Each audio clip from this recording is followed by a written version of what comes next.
వంటి వ్యక్తి కాదు.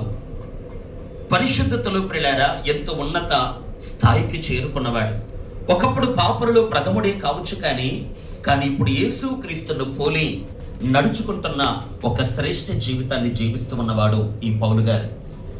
యేసును పోలి నడుస్తూ ఉన్న ఈ పౌలు ఎన్నో ప్రత్యక్షతలు దేవుని వలన పొందుకున్న ఈ దైవజనుడు మూడవ ఆకాశానికి వెళ్ళి వచ్చిన వాడు ఉచ్చరింప శక్యమో కానీ మూలుగులతో కూడిన దేవుని మాటలు విని దొడ్డుమిల్లారా వచ్చినటువంటి ఈ దైవజనుడు 14 పత్రికలు వ్రాసిన వాడు, ఎంతో మంది రోగులను బాగు చేసిన వాడు, ఎన్నో ప్రాంతాలలో అన్ని జనుల మధ్యలో పోరాటము చేసి ఒక ఆత్మీయ పోరాటాన్ని సలిపి క్రీస్తు సంఘాన్ని స్థాపించిన వాడు ఈ పౌలు.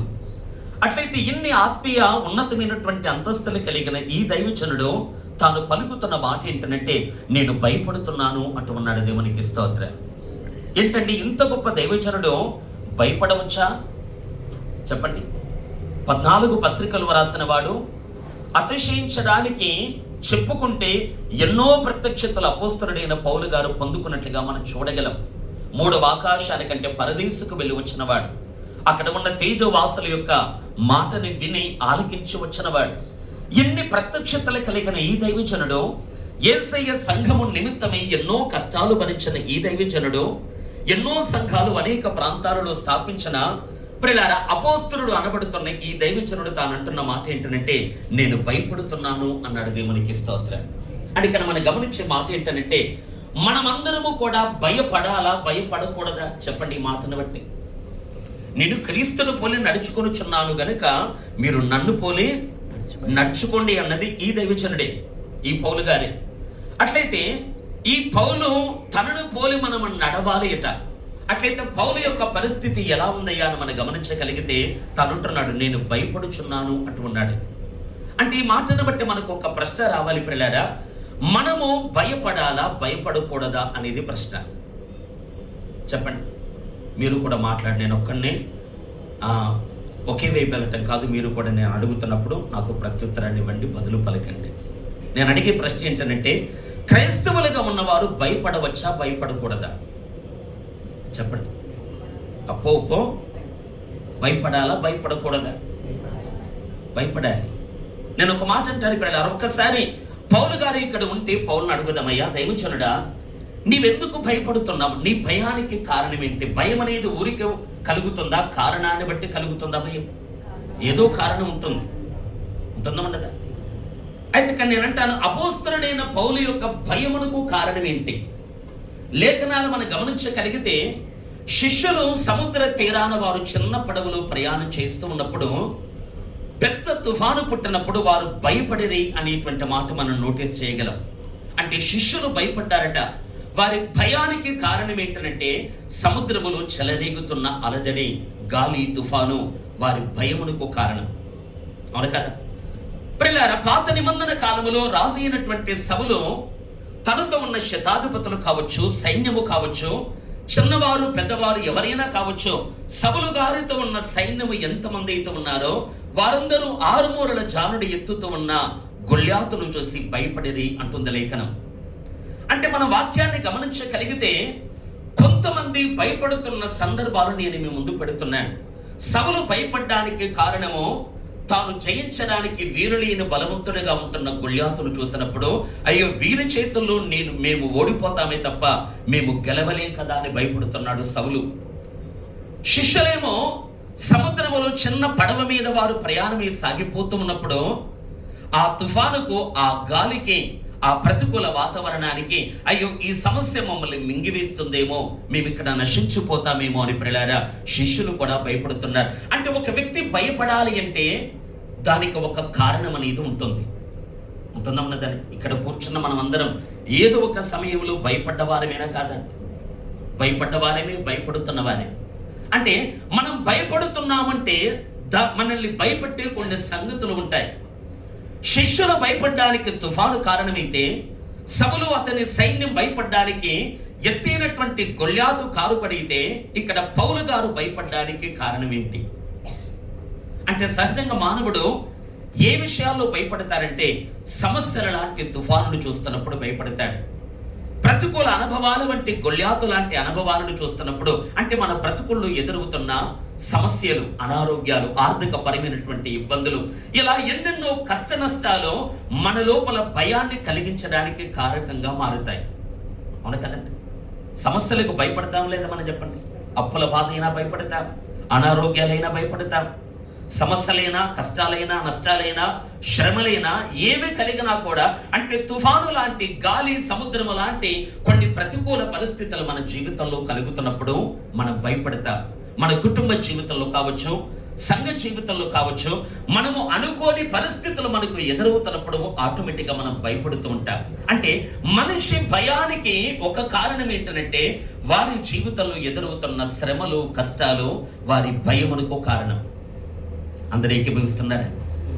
మనం భయపడడానికి ఒక కారణం ఏంటి చెప్పండి? రకరకాల సమస్యలు మన భయానికి కారణంగా మారుతాయి. అవును కదండి? సమస్యకు భయపడిన వారు మీ మధ్యలో ఉన్నారా? లేరు అనుకుంటున్నాను. రోగానికి భయపడిన వారు మీ మధ్యలో ఉన్నారంటే లేరు అనుకుంటున్నారు. మన జీవితంలో ఎదురవుతున్న ప్రతికూల పరిస్థితులు ఏవైతే ఉంటాయో అవి మనల్ని భయానికి గురి చేస్తూ ఉంటాయి. అలాగైతే పౌలు గారి జీవితంలో కూడా ఎన్నో కష్టాలు, ఎన్నో నష్టాలు వచ్చాయి. నిజమంటారు కాదండి? అది అధ్యాయంలో మనం చూడగలిగితే తనకు కలిగిన శ్రమల చిట్ట లేదా ఆ లిస్ట్ అంతటిని ఒక పొడవాటి గా రాస్తారు. అక్కడ మనం గమనించగలిగితే అదే 11వ అధ్యాయంలో అక్కడ మాట్లాడుతారు. పిల్లారా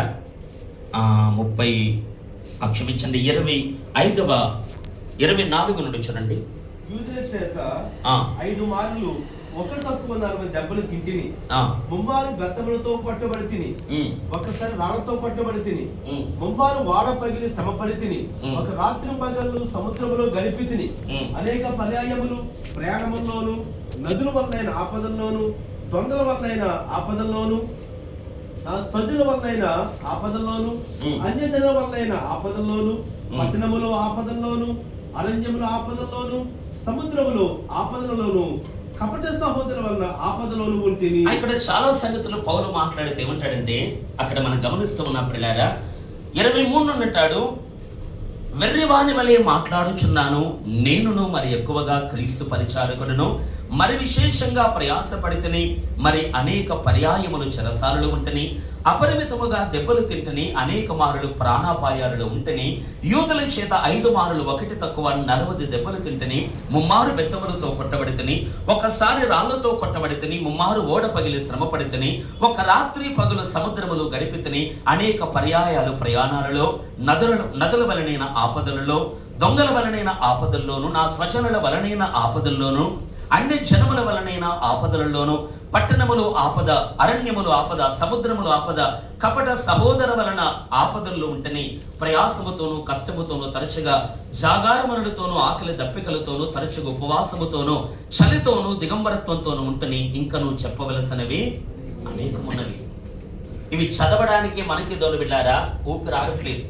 అంటే ఎన్ని కష్టాలు అనుభవిస్తూ ఉన్న పౌలు, ప్రయాణము చేస్తే ఆపద, నదిలో వెళితే ఆపద, సముద్రములో వెళితే ఆపద, ఇంట్లో ఉంటే ఆపద, బయట ఉంటే ఆపద, ముమ్మారు దోలు బిడ్డారా కొరడా దెబ్బలు తిన్నాడట, పలుమారుడు చెరసారులు వేయబడ్డాడట, కపట సహోదర వలన ఆపద, తిండి లేక ఆపద, దోలు బిడ్డారా జాగారణములతో ఆపద, ఇలా ఎన్నో కష్టాలు భరిస్తున్న పౌలు ఇంకా తనేమంటాడంటే, ఇంకను నేను చెప్పవలసినవి అనేకమున్నవి అంటాడు. అది ఇక్కడ నేను ఈ మాట ఎందుకు గుర్తు చేస్తున్నాను అనంటే, పౌలు గారు భయపడుతున్నాను అన్నాడు కదా మూలవాక్యంలో, నేను భయపడుచున్నాను అన్నాడు. అట్లయితే పౌలు భయానికి కారణము ఇక్కడ ఎన్నో కష్టాల లిస్టు మాట్లాడుతున్నాడు కదా, ఇవి పౌలును భయపడుతున్నాయమని చెప్పండి. పౌలు గారి భయమునకు కారణము ఈ కష్టాలు కొలిమి అంటారా? చెప్పండి. కష్టాల్లో ఏం చేస్తాడు అనంటే 12వ అధ్యాయంలో వెళ్ళారా 10వ వచనాన్ని మనం చూడగలిగితే, నేనెప్పుడు బలహీనుడనో అప్పుడే బలవంతుని గనుక క్రీస్తు నిమిత్తము నాకు కలిగిన బలహీనతలలోను, నిందలలోను, ఇబ్బందులలోను, హింసలలోను, ఉపద్రవములలోను నేను సంతోషించుచున్నాను అన్నాడు. అంటే ఈ కష్టాల మధ్యలో పౌలు గారి ఫీలింగ్ ఎలా ఉందట? భయమా, సంతోషమా? సంతోషం. అంటే పౌలును భయపడుతున్నవి కష్టాలు కావు, అంతనే కాదండి. పౌలును భయానికి గురి చేస్తున్నవి ఇక్కట్లు కావు. కొరడా దెబ్బలు కావు, చెరసాలు కాదు, ఇరుకులు, ఇక్కట్లు, ఇబ్బందులు, శ్రమలు ఎంత మాత్రం కాదు ప్రియులారా. దానికి భిన్నంగా పౌలు ఏమంటాడంటే, ఇవన్నీ క్రీస్తు నిమిత్తము నాకు ఎదురవుతున్నాయి గనక క్రీస్తు నిమిత్తము నాకు కలిగిన బలహీనతలలోను, నిందలలోను, ఉపద్రవములలోను, దేవుని బిడ్డలారా, ఇదిగో హింసలలోను నేను సంతోషించుచున్నాను అన్నాడు పౌలు. అని ఇక్కడ మనకి ఏం తేటగా దేవుని బిడ్డలారా తేటపరచబడింది అంటే, పౌలు భయమునకు కారణము కష్టాలు, నష్టాలు కాదు. తుఫానుకు భయపడేవారు ఉన్నారు, శిష్యులు లాంటి వారు. గొల్యాతు లాంటి ఎత్తైన సమస్యను చూసి భయపడేవారు ఉన్నారు, సౌలు లాంటి వారు, అతనితో ఉన్న సైన్యం వంటి వారు. ఈ రోజు ఇక్కడ కూర్చున్న మన జీవితాల్లో కూడా కష్టాలకు, నష్టాలకు, రోగాలకు, ఆర్థిక ఇబ్బందులకు సహజంగా మనం భయపడుతూ ఉంటాం. అయితే ఇక్కడ పౌలు గారి భయానికి ఎంత మాత్రము కష్టాలు కారణం కానే కాదు. అవును కదండి. పౌలు అడుగుదాం, అయ్యా నీవు ఎందుకు భయపడుతున్నావు? శ్రమను బట్టి భయపడుతున్నావా అంటే ఏమంటాడు? కాదు అంటాడు. ఉపద్రవాన్ని బట్టి భయపడుతున్నావా? కాదు అంటాడు. హింసను బట్టి భయపడుతున్నావా? నిందలను బట్టి భయపడుతున్నావా? కొరడా దెబ్బల్ని బట్టి భయపడుతున్నావా? క్రీస్తు నిమిత్తము వెర్రివారి వలన మాట్లాడుతున్నావు, సువార్తను బోధిస్తున్నందుకు నీవు ఏడవబడుతున్నావు కదా, అందుకొరకు దైవజనుడా భయపడుతున్నావంటే పౌలు ఏమంటాడంటే, భయం కాదు, నేను వాటిలో సంతోషిస్తున్నాను అన్నాడు పౌలు. నడలేదు. మరి పౌలు గారి భయానికి ఏంటి కారణం? కష్టాలు కాదు కదా, నిందలు, ఇబ్బందులు, ఎరుకులు కాదు కదా. అయినప్పటికీ నేనెంతో భయపడుచున్నాను అని ప్రియులారా తన లోపల ఉన్న దేవుని బిడ్డలారా చెప్పనా శక్యము కానీ కొలతకు మించిన ఒక భయము దైవజనుడు కలిగి ఉండి నేనెంతో భయపడుతున్నాను అని పౌలు మాట్లాడుతున్నాడు. నేను ఇక్కడ చెప్పే మాట ఏంటంటే, దేవుని ప్రియులారా క్రైస్తవులుగా ఈ లోకంలో బ్రతుకుతున్న మనందరికీ ప్రియులారా ఖచ్చితంగా భయం అనేది అవసరం. కానీ ఇక్కడ విషయం ఏంటంటే, దేనికి భయపడాలో దానికే భయపడాలి, దేని యందు సంతోషించాలో దాని యందు సంతోషపడాలి మనం. కానీ ఈరోజు మన జీవితంలో ఏమవుతుందనంటే, సంతోషపడవలసిన సంగతుల పట్ల మనం భయపడుతూ ఉంటాం, భయపడే విషయంలో నిర్లక్ష్యంగా బ్రతుకుతూ ఉంటాం. నా భాష మీకు అర్థమవుతుందండి? నా భాష మీకు అర్థమవుతుందా? మీకు ఇబ్బందిగా ఉందా? మన జీవితంలో ఎలా ఉంటుందండి? భయపడే విషయంలో మనం నిర్లక్ష్యంగా ఉంటాం, సంతోషపడవలసిన విషయంలో మనం భయపడుతూ ఉంటాం. అవును కదా. కష్టాలు, నష్టాలు, ఇబ్బందులు కలిగినప్పుడు పౌలు ఏమంటున్నాడు? నేను సంతోషించుచున్నాను అన్నాడు, నేను ఆనందపడుతున్నాను అన్నాడు. అంటే ఇక్కడ గమనించాలి ప్రియులారా, కష్టములలో భయపడుట క్రైస్తవుని లక్షణంగా ఉండకూడదు. అర్థమవుతుందా అండి? శ్రమలలో భయపడుట ఒక క్రీస్తు సేవకుడిగా మనము అలాంటి అనుభవాన్ని కలిగి ఉండకూడదు. క్రీస్తు నిమిత్తం మనకు కలుగుతున్న ఉపద్రవాలు, హింసలు, నిందలు, అవమానములు ఎన్నైనా కానివ్వండి ప్రియులారా, ఎన్ని మన బ్రతుకుల్లో కలిగినా కూడా వాటికి భయపడుట కాదు, కానీ దానికి భిన్నంగా మనం ప్రభువునందు ఆనందపడాలి. అంటే ఈరోజు మనము చేస్తున్న ఒక పొరపాటు ఏంటంటే, సంతోషించవలసిన పరిస్థితుల్లో మనము భయపడుతూ ఉన్నాం, భయపడవలసిన పరిస్థితుల్లో మనము భయం లేకుండా బ్రతుకుతున్నాం. ఈరోజు మనకు భయం ఉండాలి, కానీ ఏ విషయంలో మనంటే ప్రియులారా, ఎక్కడ మనకు భయం ఉండాలో అక్కడే ఉండాలి, ఎక్కడ మనకు ఆనందం ఉండాలో అక్కడ నిజంగా సంతోషము, ఆనందం మన బ్రతుకుల్లో ఉండాలి. అర్థమవుతుందండి? భయపడే విషయాల్లో భయం కలిగి ఉండాలి, ఆనందపడే విషయాల్లో ఆనందించాలి. దేంట్లో ఆనందపడాలి చెప్పండి? పౌలు గారు చెప్పినట్టుగా దేని యందు సంతోషించాలి? క్రీస్తు నిమిత్తము నాకు ఎన్ని కష్టాలు కలిగినా నేను సంతోషపడతాను. మనమందరం క్రీస్తు కొరకు ఈ మార్గాన్ని ఎంచుకున్నవారు కదా, అవును కదా. డబ్బు కొరకు మనం ప్రభు దగ్గరికి రాలేదు అనుకుంటున్నాను మీరందరూ కూడా. శరీర సంబంధమైన సుఖభోగాల కొరకు యేసుని వెంబడిస్తున్న వారు కాదు మీరు. ఈ జీవన సంబంధమైన విషయాల కొరకే క్రీస్తునందు నిరీక్షించిన దౌర్భాగ్యులం కాదు అని నేను నమ్ముతూ ఉన్నాను. అలాగైతే దేవుని ప్రియులారా, ఈ లోకము కొరకు మనం యేసును ఎన్నుకోలేదు, ఆయన ఉన్న లోకానికి చేరాలి అని, ఆయన కూర్చున్న సింహాసనం మీద మనం కూడా కూర్చోవాలి అని, ఆయనతో యుగ యుగములు పరిపాలించాలి అనేటువంటి ఒక శ్రేష్ట తీర్మానముతో, గురుతో మన ప్రభు దగ్గరికి రాగలిగితే ప్రియులారా, ఆ క్రీస్తును ఎన్నుకున్నందుకు మన బ్రతుకుల్లో ఎన్ని కష్టాలు కలిగినా వాటిలో మనము ఆనందించదుముగాక. హల్లెలూయా. ఎన్ని ఇబ్బందులు యేసు కొరకు కలిగిన వాటి యందు మనము బహుగా సంతోషపడదుముగాక. పౌలు గారికి కష్టాలు కలిగినప్పుడు తాను సంతోషిస్తున్నాడు, అలాగైతే తన భయానికి కారణము కష్టములు, నష్టములు ఎంత మాత్రము కాదు. శిష్యుల భయానికి కారణం తుఫాను, సౌలు అతని సైన్యం యొక్క భయానికి కారణము గొల్యాతు, అలాగే పౌలు గారి భయానికి కారణము ఇలాంటి కష్ట నష్టాలు కాదు, వేరే కారణాన్ని బట్టి పౌలు భయపడుతున్నాడు. అవును కదా? ఎందుకు పౌలు భయపడుతున్నాడు చెప్పండి. ఇప్పుడు కష్టాలను బట్టి భయపడలేదు, కానీ నేను ఎంతో భయపడుచున్నాను అన్నాడు. పౌలా, మరి నీ భయమునకు ఏంటయ్యా కారణం? అడగండి పౌలు ఒక్కసారి. ఏమంటున్నాడు చెప్పండి. ఇక్కడ చదువుకున్న మూల వాక్యంలో, సర్పము తన కుయుక్తి చేత హవ్వను మోసపరచినట్లుగా మీ మనస్సులను చెరపబడి క్రీస్తు ఎడల ఉన్న సరళత నుండి పవిత్రత నుండి తొలగిపోవునేమో అని భయపడుచున్నాను. సింపుల్ గా చెప్పాలంటే, ఏదేను తోటలో జరిగిన ఆ సంఘటన మీ బ్రతుకుల్లో మళ్ళీ రిపీట్ అవుతుందేమో అని భయపడుతున్నాను అన్నాడు పౌలు. దేవునికి స్తోత్రం. ఏదైనా తోటలో ఏం జరిగిందట? సర్పము తన కుయుక్తి చేత హవ్వను మోసగించిందట. అవును కదా? సర్పము హవ్వను మోసగిస్తే పౌలుకి ఎందుకు భయం చెప్పండి. పౌలు చరిత్ర ఎప్పుడు? దేవుని బిడ్డలారా, హవ్వమ్మ చరిత్ర ఎప్పుడండి? హవ్వ ఉన్న కాలములో పౌలు ఉన్నాడా చెప్పండి. ఆదము హవ్వ ఉన్న కాలములో దైవజనుడు పౌలు గారు ఉన్నారా? వారు 4 హవ్వ ఈ లోకములో జీవించిన 4000 సంవత్సరాల తర్వాత ఈ లోకము యొక్క ఉనికిలోనికి వచ్చిన వాడి దైవజనుడు. పౌల ఏదేను తోటలో హవ్వను అపవాది మోసము చేస్తే మరి నీకెందుకు భయము అంటే, పౌలు యొక్క అంతరంగములో ఉన్న ఆలోచన ఏంటంటే, అదే సంఘటన ఈరోజు సంఘములో మళ్ళీ రిపీట్ అవుతుందేమో అని దైవజనుడి భయం. అర్థమవుతుందా? అంటే సంఘములో ఏమి జరగడానికి ఛాన్స్ ఉంటుంది చెప్పండి.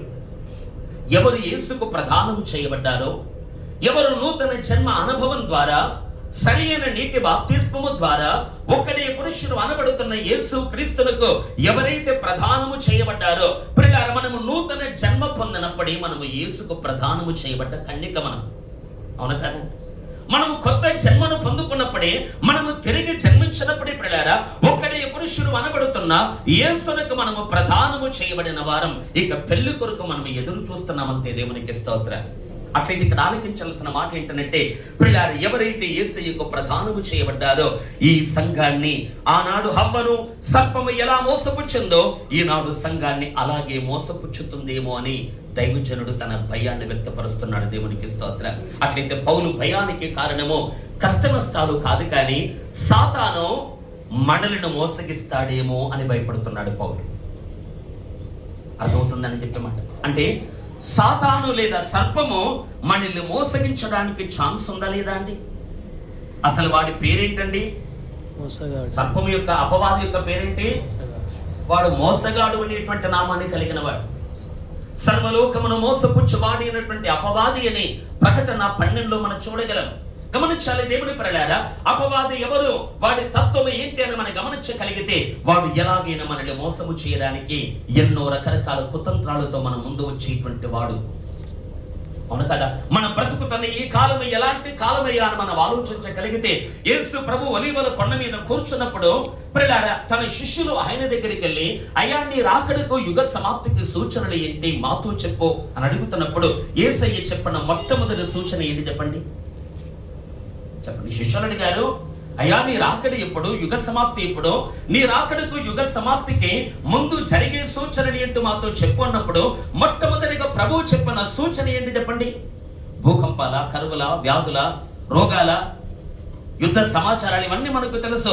కానీ వీటన్నిటికంటే మొదట చెప్పిన సూచన ఏంటంటే, ఎవడును మిమ్మల్ని మోసపరచనీయకండి అన్నాడు. దేవునికి స్తోత్రం. అనేకులు నా పేరిట వచ్చి నేనే క్రీస్తునని మీతో మాట్లాడుతాను అన్నాడు. అంటే యేసు క్రీస్తు రెండవ రాకడ దినాలలో క్రైస్తవ సంఘములో జరుగుతున్న ఒక భయంకరమైన సూచన ఏంటంటే, అనేకులు మోసగించబడేటువంటి పరిస్థితులు మనము కన్నులారా చూస్తాం. దేవునికి స్తోత్రం. ఎక్కడో జరుగుతున్న సూచనను మనం వింటున్నాం. అంజురపు చెప్పే చిగుర్చుట మనం చూస్తున్నాం. భూకంపాలు కలిగటం మనం చూస్తున్నాం. యుద్ధ సమాచారాల గురించి ప్రతిరోజు మనం వింటున్నాం. దేశం మీదకి దేశము, రాజ్యం మీదకి రాజ్యము లేస్తూ ఉన్నాయి. యేసు రాకడ సూచనలన్నీ నెరవేర్చబడుతున్నాయి. దేశములు, ప్రపంచములు ప్రకారం నలుమూలల్లో ఎక్కడెక్కడ ఏ సూచనలు జరుగుతున్నాయో వాటిని మనం నేర్చుకుంటున్నాం. కానీ క్రైస్తవ సంఘములో జరిగే సూచనను మనం పసిగట్టలేకపోతున్నాం. ఈరోజు సంఘములో జరుగుతున్న సూచన ఏంటంటే, అనేకులు మోసగించబడే కాలమే ఈ కాలం. తిమోతి పత్రికలో పౌలు మాట్లాడుతారు ప్రియులారా, ఈ అంత్య దినాలలో కొంతమంది బిడ్డారా అబద్ధకుల వేషధారణ వలన మోసపరిచే ఆత్మల యందు దయ్యముల బోధి యందు లక్ష్యముంచి విశ్వాస భ్రష్టులగుదరని ఆత్మ తేటగా చెప్పుచున్నాడు అంటాడు దైవజనుడు పౌలు. ఈ కడవరి కాలంలో ఏం జరుగుతుందట? అనేకులు మోసపరచు ఆత్మల యందు లక్ష్యముంచుతారట. ఈ లోకములో ఏ ఆత్మలు పనిచేస్తున్నాయి? మోసగించే ఆత్మలు, మోసపరిచే ఆత్మలు. ఇలాగేని ప్రియులారా, క్రీస్తు ఎడలలో ఉన్న ఆ సరళత నుండి, పవిత్రత నుండి మనల్ని తప్పింప చేయడానికి ప్రయత్నించేటువంటి ఆత్మలు సంచరిస్తున్న పాపపు లోకములో మనం బ్రతుకుతున్నాం. మునుపటి కంటే ఎక్కువగా ప్రియులారా, మన మొదటి శతాబ్దపు కాలములో ఉన్న మన పితరులు ఉన్న బిడ్డారా, వారి కాలములో కంటే కూడా ఈ కాలములో, ఈ 21వ శతాబ్దములో ప్రియులారా, మోసపరిచేటువంటి ఆత్మలు అత్యధికంగా పెరిగిపోయిన కాలం ఈ కాలం. గమనిస్తున్నారా? ఇది ఏ కాలము? అనేకులు మోసపరచబడేటువంటి కాలం. అవును కాదు? గమనిస్తున్నారా? అందరికి అర్థమవుతుందా? ఇది ఏ కాలం అండి? అనేకులు మోసపరచబడేటువంటి కాలం. అని ఇక్కడ పౌలు యొక్క మాటలో ఉన్న అంతరార్థాన్ని మనం చూడగలిగితే, ఇదిగో సర్పము తన కుయుక్తి చేత హవ్వను మోసపరిచినట్లుగా అలాగే మిమ్మల్ని కూడా మోసగిస్తాడేమో అని ప్రియులారా నేను భయపడుతున్నాను అన్నాడు పౌలు. అంటే ఇక్కడ ఈరోజు విశ్వాసులుగా మనము ఏ విషయంలో భయపడాలి అనంటే, శ్రమలకు కాదు, కష్టాలకు కాదు, కానీ నేను ఏ మార్గములోనికి నడవడానికి నా జీవితాన్ని అప్పగించుకున్నానో ఆ త్రోవలో నుండి ఒకవేళ నేను తప్పిపోతానేమో అనే భయం మనకు కలిగి ఉండాలి. అర్థమవుతుందా? మనం రక్షణ పొందిన తొలి దినమున ప్రియులారా, ఏ సమర్పణతో మన జీవితాన్ని దేవునికి అంకితము చేశామో, మనము నీటి బాప్తిస్మాన్ని తీసుకున్న తొలి దినమున అయ్యా ఇక బ్రతికైతే నీ కొరకే అని ప్రియులారా మన జీవితాన్ని దేవునికి అంకితము చేసుకొని, నేను లోకములోనికి వెళ్ళను, నేను నీ కొరకే నమ్మకంగా బ్రతుకుతాను అని ప్రియులారా ఎలాంటి తీర్మానమైతే మనము చేసుకున్నామో ఈ రోజు ప్రియులారా ఆ తీర్మానములో నుండి ఒకవేళ నేను తొలగిపోతానేమో అనే ఒక భయం మనం ఎల్లప్పుడూ కలిగి ఉండాలి. దేవునికి స్తోత్రం. క్రీస్తు ఎడల ఉన్న ఆ సరళత నుండి నేను తొలగిపోతానేమో, ఆ తిన్నని మార్గం నుండి నేను తప్పిపోతానేమో, నా మనస్సు చరచబడుతుందేమో, ఇదిగో ఒకడే పురుషుడు అనబడుతున్నా యేసుకు ప్రధానము చేయబడ్డ నేను, ఇదిగో ఆయన నన్ను పెళ్లి చేసుకొని ఒక దౌర్భాగ్యపు స్థితిలోనికి నేను నెట్టివేయబడతానేమో అనే ఒక భయము మన జీవితంలో కలిగి ఉండాలి. అర్థమవుతుందండి? కష్టాలకు భయపడకూడదు, కష్టాలలో సంతోషపడాలి. కానీ ఏ విషయంలో భయపడాలి? అందరం చెప్పండమ్మా. ఏ విషయంలో భయపడాలి? నేను మోసగించబడతానేమో అని భయపడాలి. అవును కదా? నేను చేసుకున్న తీర్మానములో నుండి తప్పిపోతానేమో అని భయపడాలి. ఏ గురి వైపు నేను యాత్ర చేస్తున్నానో ఆ గురు నుండి నేను తొలగిపోతానేమో అని ఒక భయము ప్రియులారా ప్రతి విశ్వాసి, ప్రతి సేవకుడు ప్రతి నిత్యము ఈ భయమును కలిగి ఉండాలి. దేవునికి స్తోత్రం. కానీ ఈ విషయంలో మనకు భయం ఉండదు. మా ఆత్మీయ జీవితాలు ఎలా ఉంటే ఏంటిలే అని ఒక నిర్లక్ష్యం ఉంటుంది. కానీ కష్టాలు వస్తే వణికిపోతాం, జ్వరాలు వస్తే వణికిపోతాం, ఆర్థిక ఇబ్బందులు వస్తే బిడ్డారా కంగు తింటాం, భయపడిపోతాం. అంటే పనికిరాని వాటి కొరకు భయపడుతున్నాం. ఆనందపడే సంగతుల పట్ల ప్రియులారా మనము భయమును వ్యక్తపరుస్తున్నాం. కానీ భయపడుతూ బ్రతకవలసిన విషయంలో మాత్రం అసలు భయము లేని వారిగా మన జీవితాలు కొనసాగుతున్నాయి. చెప్పడి మధ్యాహ్న వేళ మనము దేనికి భయపడాలి? అందరం కూడా నేను ఒకవేళ తప్పిపోతానేమో, నేను మోసగించబడతానేమో, ఆ గురి వైపు వెళుతున్నా ఇదిగో యాత్రలో ఉంటున్నా నేను ఆ త్రోవను తప్పి తొలగిపోతానేమో, ఆ సమర్పణలో నుండి వేరైపోతానేమో అనేటువంటి భయము ప్రియులారా ఇదిగో ఎదుటి వ్యక్తిని గురించి కాదు, కానీ నిన్ను గురించి నీకు భయము కలిగి ఉండాలి. అందుకే పౌలు గారు మరో చోట మాట్లాడతాడు ప్రియులారా, మన సొంత రక్షణను భయముతో వణుకుతో కొనసాగించుకోగల దేవునికి స్తోత్రం. ఏ విషయంలో భయపడాలి? మనము నా రక్షణని నేను కాపాడుకునే విషయంలో ఎప్పుడు భయపడుతూ ఉండాలి. అర్థమవుతుందండి? అర్థమైన వారు ఒక్కసారి స్తోత్రం చెప్తారు. హల్లెలూయా. ఏ విషయంలో భయపడాలండి? రక్షణ విషయంలో భయపడాలి. అవును కదా? క్రీస్తు ఎడల ఉన్న ఆ సరళతలో నుండి నేను తొలగిపోతానేమో అని భయపడాలి.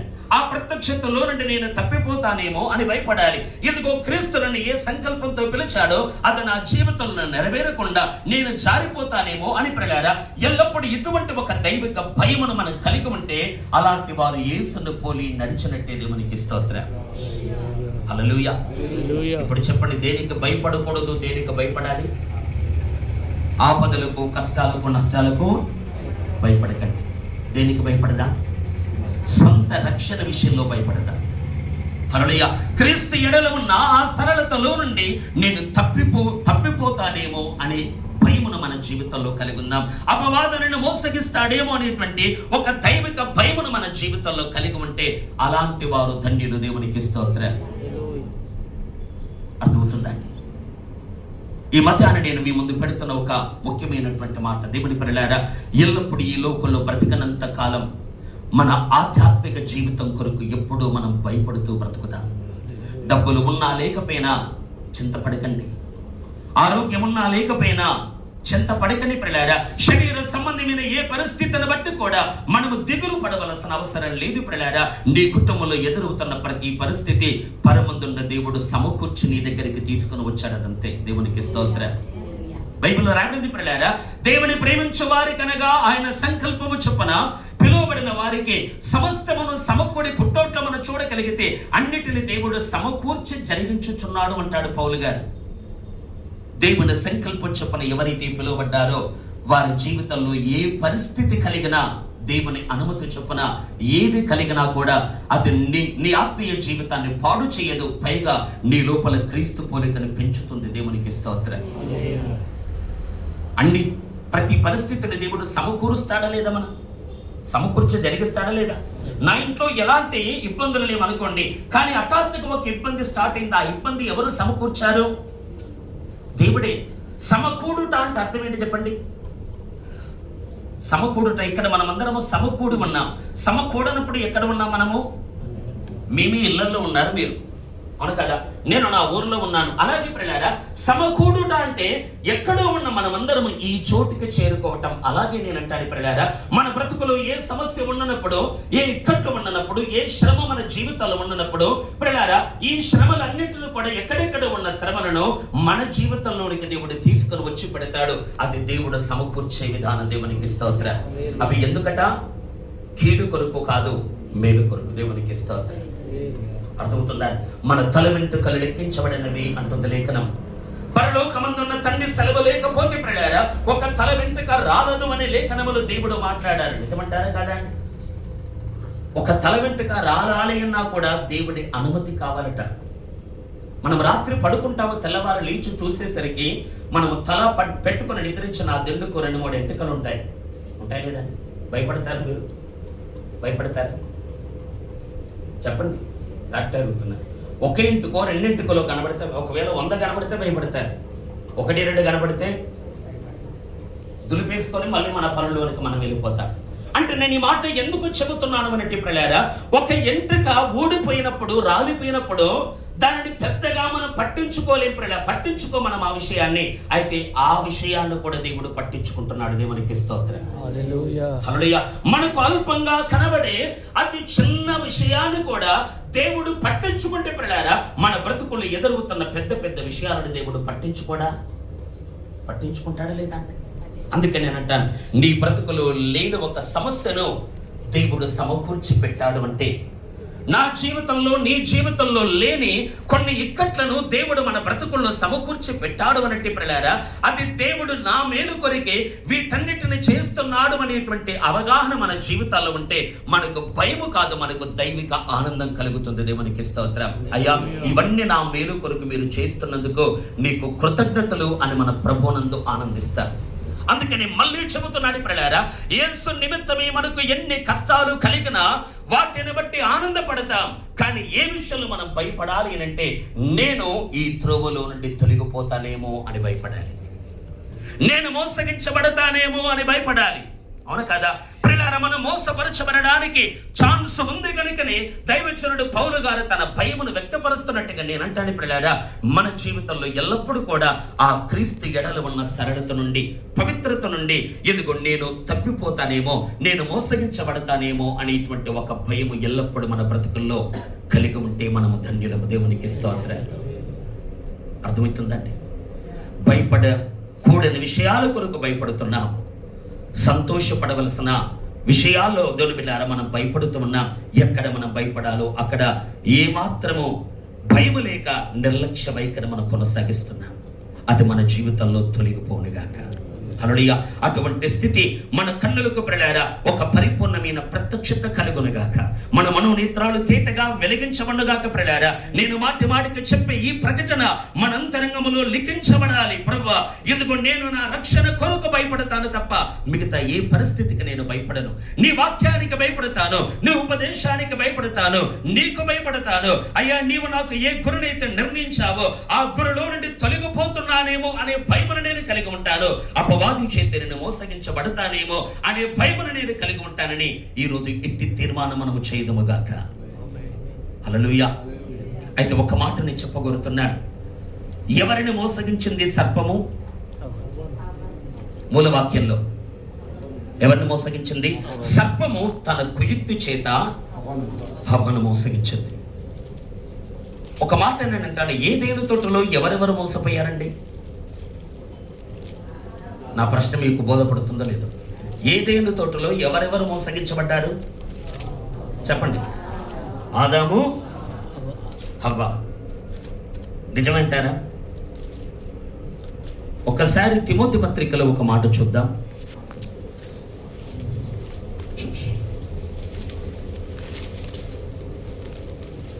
మొదటి పత్రిక 2వ అధ్యాయము 13, 14 2 వచనాలు చూడండి. మొదట ఆదామును తర్వాత అవ్వను నిర్మింపబడి కారా? మరియు ఆదాము మోసపరచబడలేదు గాని స్త్రీ మోసపరచబడి అపరాధములో పడెను. గమనించండి ప్రియులారా, మొదట ఆదామును తర్వాత హవ్వయు నిర్మింపబడిరి కారా? మరియు ఆదాము మోసపరచబడలేదు గాని స్త్రీ మోసపరచబడి అపరాధములో పడెను. దేవునికి స్తోత్రం. ఇప్పుడు చెప్పండి, ఎవరెవరు మోసగించబడ్డారు ఏదైనా తోటలో? చెప్పండి. ముందేమన్నా మనము? ఆదాము, హవ్వ ఇద్దరు మోసగించబడ్డారు అన్నాం. కానీ పరిశుద్ధాత్ముడు దైవజనుడి ద్వారా ఏమని వ్రాయించాడు అంటే ప్రియులారా, ఆదాము మోసపరచబడలేదు గాని స్త్రీ మోసపరచబడి అపరాధములో పడెను. చెప్పండి, ఇద్దరు ఎవరు మోసగించబడ్డారు? ఆదామా, హవ్వనా? అంటే మనం ఏం దిద్దుకోవాలి? ఎన్ని రోజులు ఆదాము కూడా మోసపోయాడు అనే మాటను, బోధను దిద్దుకోవాలి. మనం దిద్దుకుందామా?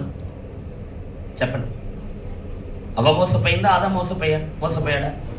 హవ్వ మాత్రమే. అంటే ఆదాము మోసపరచబడలేదు అని తేటగా పరిశుద్ధాత్ముడు వ్రాయించాడా లేదా? ఆదాము మోసపరచబడలేదు కానీ స్త్రీ మోసపరచబడి అపరాధములో పడింది. ప్రియులారా, మొదట చేయబడిన ఆదాము మోసగించబడలేదు కానీ ఆదాములో నుండి వచ్చిన హవ్వ మోసపోయింది. అలాగే నేనంటాను ప్రియులారా, ఈ ఆదాము ఎవరికి సూచన అంటే రోమాపత్రికలో రాయబడింది ప్రియులారా, ఆదాము రాబోవు వానికి గుర్తయుండును అంటాడు. దేవునికి స్తోత్రం. 5:14 మనం చూస్తాం. ఆదాము ఎవరికి పోలికట? దేవుడు ఆదామును మట్టితో రూపిస్తున్నప్పుడు తన స్వహస్తాలతో నేలమట్టిని తీసుకొని ఒక మానవ ఆకారాన్ని తన పోలికలు దేవుడు కలిగిస్తున్నప్పుడు ఆదామునుకోండి, ఆదామును దేవుడు చేస్తున్నప్పుడు దేవుని మనస్సులో ఎవరు మెదులుతున్నారు? ఈ ఆదాము నా కుమారునికి పోలిక. దేవుని తలంపులో ఉందా లేదా? అర్థమవుతుందన్నమాట. ఆదాము ఎవరికి పోలిక? రాబోవు వారికి గుర్తు. అంటే యేసు క్రీస్తునకు గుర్తై ఉన్నాడు ప్రియులారా తొలి ఆదాం. దేవునికి స్తోత్రం. ఆదాము ఎవరి గుర్తు? యేసయ్యకు సూచన లేదా గుర్తు. అంటే ఆదామును దేవుడు చేస్తున్నప్పుడు దేవుని మనస్సులో తన కుమారుడు అయినటువంటి క్రీస్తు కదలాడుతున్నాడు. ఈ ఆదాము నా అద్వితీయ కుమారునికి పోలిక. హల్లెలూయా. అర్థమవుతుందా? అంటే ఆదాము యేసుకు పోలికత బైబిల్లో మనం చూడగలిగితే మొదటి ఆదామని ఈ ఆదాముకు పేరైతే కడపటి ఆదామని యేసయ్యకు పేరు. నిజమా కాదు? యేసుకున్న పేరేంటి చెప్పండి? కడపటి ఆదాం. అంటే ఆదాము యేసయ్యకు సూచన కాదా? ఆదాము యేసుకు సూచన అయితే హవ్వ సంఘానికి సూచన. దేవునికి స్తోత్రం. ఆదాము భార్య హవ్వ అయినట్టుగా యేసయ్య భార్య సంఘం అనబడుతున్న మనకు ప్రియులారా పోలికగా ఉన్నది హవ్వమ్మ. దేవునికి స్తోత్రం. హవ్వ ఎక్కడి నుండి రూపించబడింది చెప్పండి? దేవుడు ఆదాముకు గాఢ నిద్ర కలిగించి 24 పక్కటెముకల ఆదామునికి ఉండగా ఒక ఎముకని విరిచి ప్రియులారా ఆ గాఢ నిద్రలో దేవుడు పక్కని చీల్చి ఎముకని విరిచి ఒక జానుడి ఎముక. పక్కటెముక ఎంత ఉంటుందండి? దాని సైజ్ ఎంత చెప్పండి? ఆదాము 6 అడుగుల ఆదాను బావుడు అనుకుందా. ఆదాము యొక్క పక్కటెముక ఎంత ఉంది? పక్కటెముక సైజ్ ఎంత అండి? 4 ఫీట్లు ఉంటుందా మీది? పోన 5, ఒక 10 ఇంచులు ఉంటుంది. జాన్ అంటాం మనం, అవును కదా? సి ఆకారంలో, కాస్త వంగిన ఆకారంలో ఉంటుంది ఒక జానుడు పొడవున్న ఈ ఎముక. ఇప్పుడు 6 అడుగుల ఎత్తైన ఆదానుభావుడి ఎదుట ఈ చిన్న ఎముకను పెడితే ఈ ఎముక ఆదాముకు సహకారిగా ఉండగలదా? ఉండగలదా చెప్పండి? ఉండగలదా? ఇప్పుడు ఎముక వచ్చింది ఆదాములో నుండి, ఎముక ఇలా ఉంది, ఆదాము ఇలా ఉన్నాడు. ఈ చిన్న ఎముక ఆదాముకు సాటైన సహాయకరంగా మారదు, ఉండలేదు. కానీ నేనంటాను ప్రియులారా, ఈ ఎముక మీద దేవుడు తన చేతులతో పని చేశాడు గనక హల్లెలూయా ఈ ఎముక మారటం ప్రారంభించింది. దేవునికి స్తోత్రం. హల్లెలూయా. ఎముకని తీసిన దేవుడు ప్రియులారా, ఆ ఎముకని దేవుడు మళ్ళీ మాంసముతో పూడ్చడం ప్రారంభించాడు. ఆ ఎముక మీద దేవుడు పని చేస్తూ ఉండగా ఈ ఎముకతో పాటు మరికొన్ని ఎముకలు, ఈ ఎముకతో పాటు మాంసము, చర్మము, నరములు, వెంట్రుకలు ప్రియులారా ఇవన్నీ కలగటం ప్రారంభించాయి. దేవుని బలమైనటువంటి హస్తం ప్రియులారా ఎముక మీద పని చేస్తూ ఉండగా ప్రియులారా ఆ ఎముక రూపుదిద్దుకుంటూ ఆదాముకు సాటి అయిన సహకారిగా మార్చబడింది. దేవునికి స్తోత్రం. హల్లెలూయా. ఆదాముకు ఎవరు భారీగా ఉండగలరు అనంటే ఎగురుతున్న పక్షి ఆదాముకు భారీగా ఉండలేదు. ప్రాకుతున్న పురుగు ఆదామునకు భారీగా ఉండలేదు. చతుష్పాద జంతువులు ఆదాముకు భారీగా ఉండలేదు. ప్రియులారా ఆదాముకు ఎవరు భారీగా ఉండగలరు అనంటే ఆదాములో నుండి వచ్చింది మాత్రమే ఆదాముకు భార్య కాగలదు. దేవునికి స్తోత్రం. అలాగే నేనంటాను, యేసయ్యకు ఎవరు భార్య కాగలరు చెప్పండి?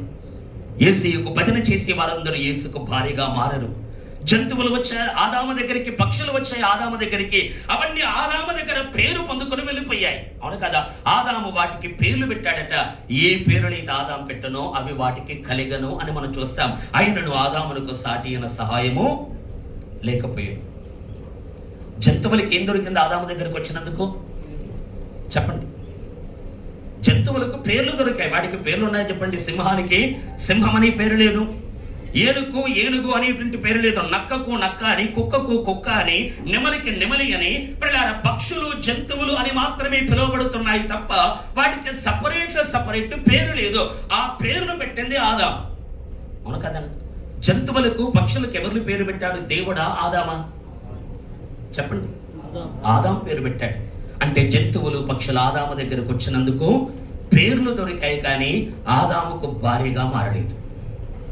అతను కదా? అలాగే నేను అంటాను, ఈ రోజు యేసయ్య దగ్గరికి నీవు ప్రియులారా రొట్టెల కొరకు రాకు, చేపల కొరకు రాకు, స్వస్థతల నిమిత్తమై రాకండి. యేసు క్రీస్తుని ప్రియులారా ఈ భౌతిక సంబంధమైన కొన్ని ఆశీర్వాదాల కొరకు ప్రభువును మనం వెంబడించకూడదు. చాలా మంది వీటి కొరకు వచ్చి ప్రియులారా జంతువులు పక్షులు ఆదాము దగ్గర పేరు పొందుకొని వెళ్ళిపోయినట్టుగా అనేక మంది క్రైస్తవులు భౌతిక ఆశీర్వాదాలు పొందుకొని వెళ్ళిపోతున్నారు. కానీ మన గోల్ ఏంటో తెలుసా? నేను యేసుకు భార్యగా మారాలి. దేవునికి స్తోత్రం. యేసయ్య దగ్గర పేరు దొరకాలా, రొట్టెలు చేపలు దొరకాలా, స్వస్థతలు దొరకాలా? ఇవన్నీ నాకొద్దు ప్రభువా, నేను నీకు సాటైన సహకారిగా మారాలా? ఏ గురి మీకుందండి? రొట్టెల, చేపల, భౌతిక సంబంధమైన దీవెనల ఇవేవి నాకొద్దు, నేను యేసుకు భార్యగా ఉండాలి అనే కోరిక మీకుందా చెప్పండి? ఏదొద్దా? మిమ్మల్ని చూస్తుంటే ఏదో మాకొద్దు పాస్టర్ గారు, మీరు ముగిస్తే వెళ్ళిపోతాం అన్నట్టుగా ఉంది. దేవునికి స్తోత్రం. ఏం కావాలండి? యేసయ్య దగ్గర భౌతిక దీవెనలు కావాలా? అవన్నీ ఇస్తాడు, ఇవ్వడు అని నేను చెప్పట్లేదు. నీ అక్కర కొలది ఏదేది ఏ సమయానికి కావాలో దేవుడు ఇస్తాడు. కానీ మన గురి వాటి మీద కాదు. హల్లెలూయా. హవ్వ ఆదాములో నుండి తీయబడ్డ తర్వాత హవ్వకు జంతువులకు దొరికినట్టుగా పేరు దొరికింది అవ్వకు. అవును కదా? అంటే యేసు క్రీస్తు దగ్గరికి మనం రాగలిగితే నీ భౌతిక పరమైన అక్కరుడు కూడా యేసయ్య తీర్చడు అనట్లేదు. కానీ ఇక్కడ మనము రావలసింది వీటి కొరకు కాదు. అయ్యా, నేను నీకు ఈ విశ్వాన్ని ఏలుబడి చేసేటువంటి నీతో పాటు నీ సింహాసనం ముందు కూర్చుండే సహచరునిగా నేను మార్చబడాలి, భార్యగా నేను మారాలి. హల్లెలూయా. విశ్వ సింహాసనం మీద ఎందుకో నేను కూర్చొని అనేక మహిమ ప్రపంచాలను నీతో నేను ఏలాలి అనేటువంటి ఈ ఉన్నతమైన గురిలోనికి మనం వచ్చేదముగాక. అట్లయితే యేసయ్యకు ఎవరు భార్య కాగలరు చెప్పండి? పేరు పొందుకున్న వారు, శరీర దీవెనలు పొందుకున్న వారు కాదు. కానీ యేసులో నుండి ఎవరు పుడతారో వారు యేసుకు భార్యగా మారగలరు. దేవునికి స్తోత్రం. నీవు యేసయ్యకు భార్య కావాలి అంటే నీకుండాల్సిన అర్హత ఏంటి చెప్పండి. నేను పుట్టు క్రైస్తవుణ్ణి అంటే కుదరదు. లేకపోతే నేను పెళ్లికి బాప్తిసం తీసుకున్నాను అంటే కుదరదు. లేకపోతే ఇదిగో నాకు వయసు వచ్చింది కనుక పాస్టర్ గారు ఉంచేశాడండి అంటే కుదరదు. ప్రియులారా, మనము యేసులో నుండి జన్మించాలి. దేవునికి స్తోత్రం. హవ్వని అడుగుదాం, హవ్వ నీ జన్మస్థలము ఎక్కడ అంటే హవ్వమ్మ ఏముంటుందండి, నా జన్మస్థలము నా స్వపురుషుడు. దేవునికి స్తోత్రం.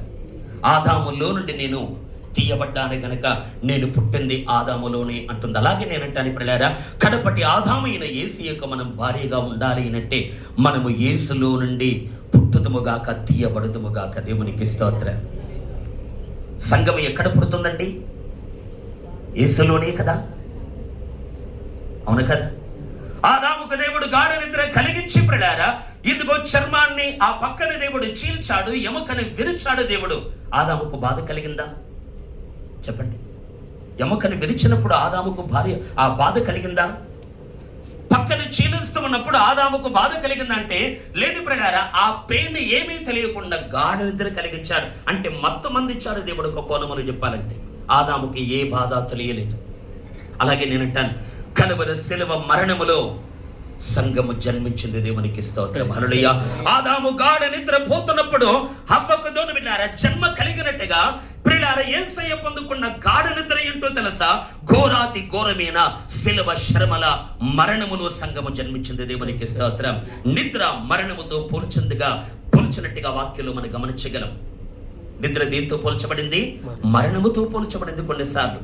అట్లయితే యేసయ్య మరణములో మనం పుట్టాం. అయితే ఇక్కడ మార్పు ఏంటంటే ఆదాము పక్క చీల్చబడుతున్నప్పుడు ఆదాముకు నొప్పి తెలియలేదు, కానీ యేసయ్య పక్క చీల్చబడుతున్నప్పుడు నొప్పి తెలిసింది.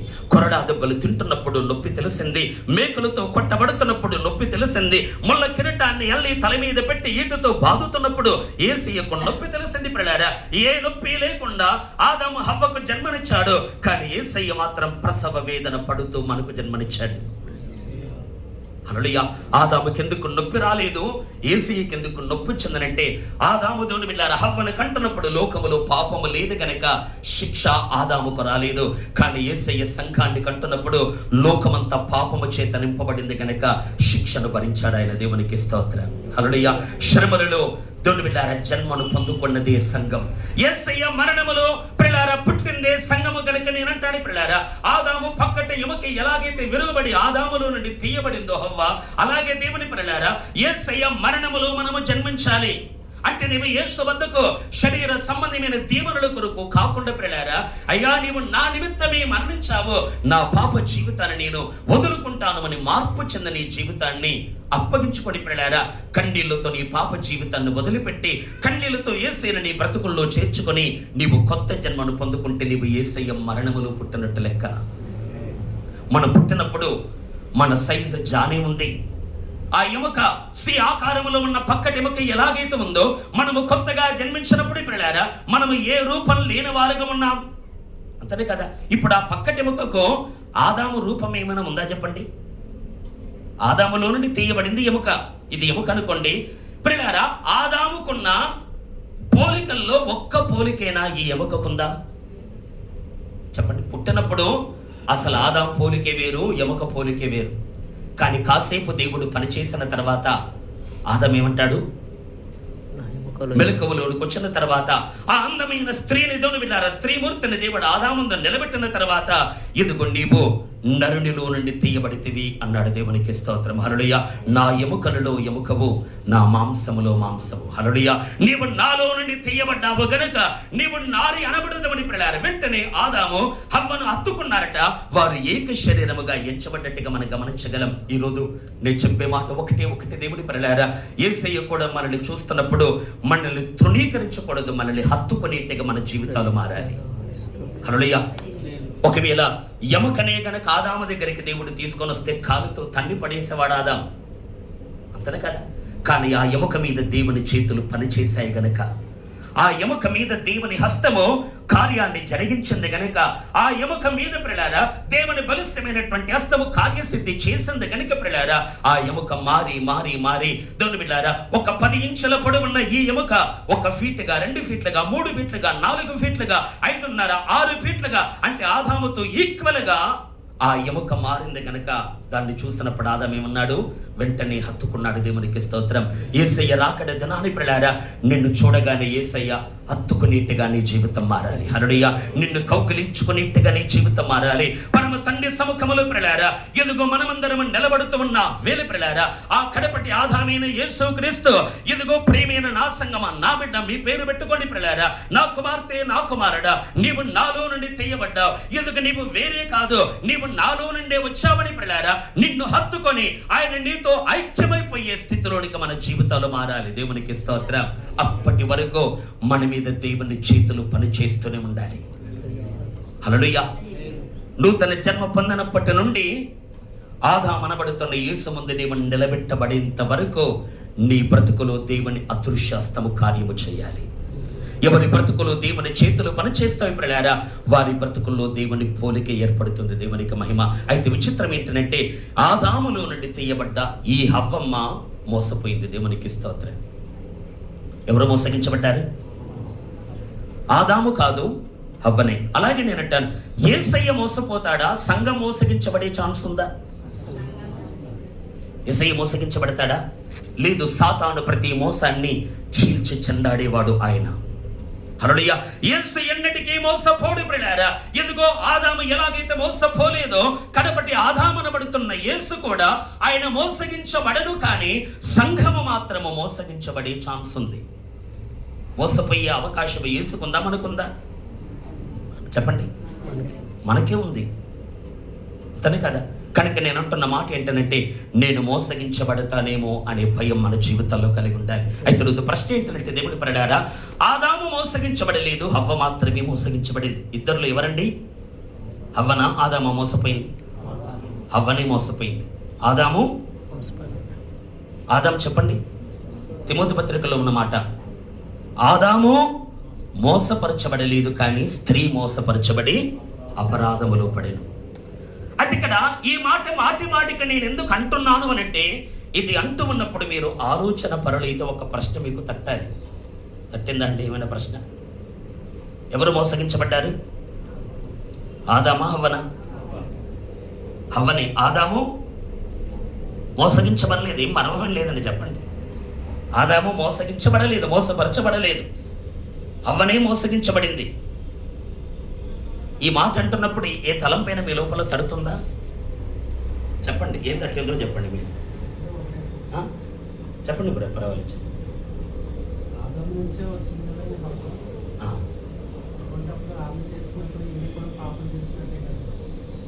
ఓకే. అంటే అవ్వ తప్పు చేసింది కనుక ఆదాం కూడా తప్పు చేసినట్టే కదా అనేది బ్రదర్ క్వశ్చన్.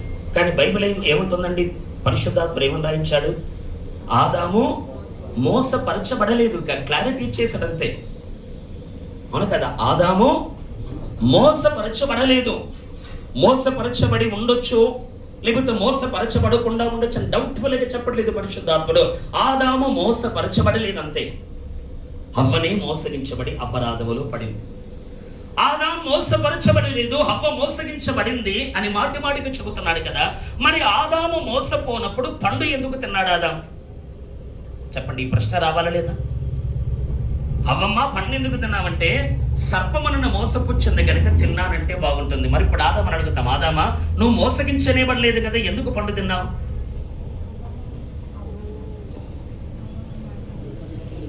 నీవు నాకు ఇచ్చిన స్త్రీ చిందనని తింటని అన్నాడు. కానీ ఇక్కడ సందర్భం ఏంటంటే హవ్వ పండు తిన్నది అంటే మోసగించబడింది కనుక తిన్నది. ఆదాము మోసగించబడినప్పుడు మన లెక్క ప్రకారం ఏం జరగాలి? ఆదాము పండు తినకూడదు, అంతనే కదండి సింపుల్గా. కానీ ఆదాము ఏమయ్యాడు? పండు తింటే ఆదాము మోసపరచబడలేదని దేవుడు ఎందుకు రాయించాడు? పండు తినకపోతే ఈ మాట రాయిస్తే బాగుండు. హవ్వలాగా ఆదాము కూడా పండు తిన్నాడు. హవ్వలాగా ఆదాము కూడా మరణానికి లోనైపోయాడు. హవ్వలాగా ఆదాము కూడా తోటలో నుండి గెంటేయబడ్డాడు. హవ్వ వలె ఆదాము కూడా దేవుని గద్దింపుకు లోనైపోయాడు. ప్రియులారా, హవ్వ చేసినట్టుగానే ఆదాము కూడా చేసినప్పుడు ఆదాము ఎందుకు మోసపరచబడలేదు అని వ్రాయించాడు దేవుడు. గమనిస్తున్నారా? ఆదాం మోసపరచబడలేదు అంటే ఏం చేయాలి? ఆదాం మన లెక్క ప్రకారంగా, మన కొలత ప్రకారంగా ఆదాం పండుతున్నది, అవ్వ పండుతున్నది. కొన్ని పండ్లు తీసుకుని వచ్చి ఆదాముకి ఇస్తున్నప్పుడు, అమ్మాయివి ఏ చెట్టువి అని ఆదాం అడుగుతున్నాడు. ఇది మంచి చెడ్డల తెలివనిచ్చే వృక్ష ఫలము. ఎందుకు ఎప్పుడు మనం దీన్ని చూస్తున్నాం కదా, చూడ్డానికి అందంగా ఉంది, ఎంతో రమ్యంగా కానవస్తుంది, ఆ పండే తీసుకుని వచ్చి ఇదిగో నీకు ఇస్తున్నాను అంటున్నప్పుడు, ఓ మూర్ఖురాలా, నీవు నాకు పండిస్తావని కాలుతో తంతే బాగుండేది ఆదాం. కానీ ఏం చేశాడు? అవ్వ ఇవ్వగానే తినేశాడు. మోసపోయి తిన్నాడా, మోసపోకుండా తిన్నాడా?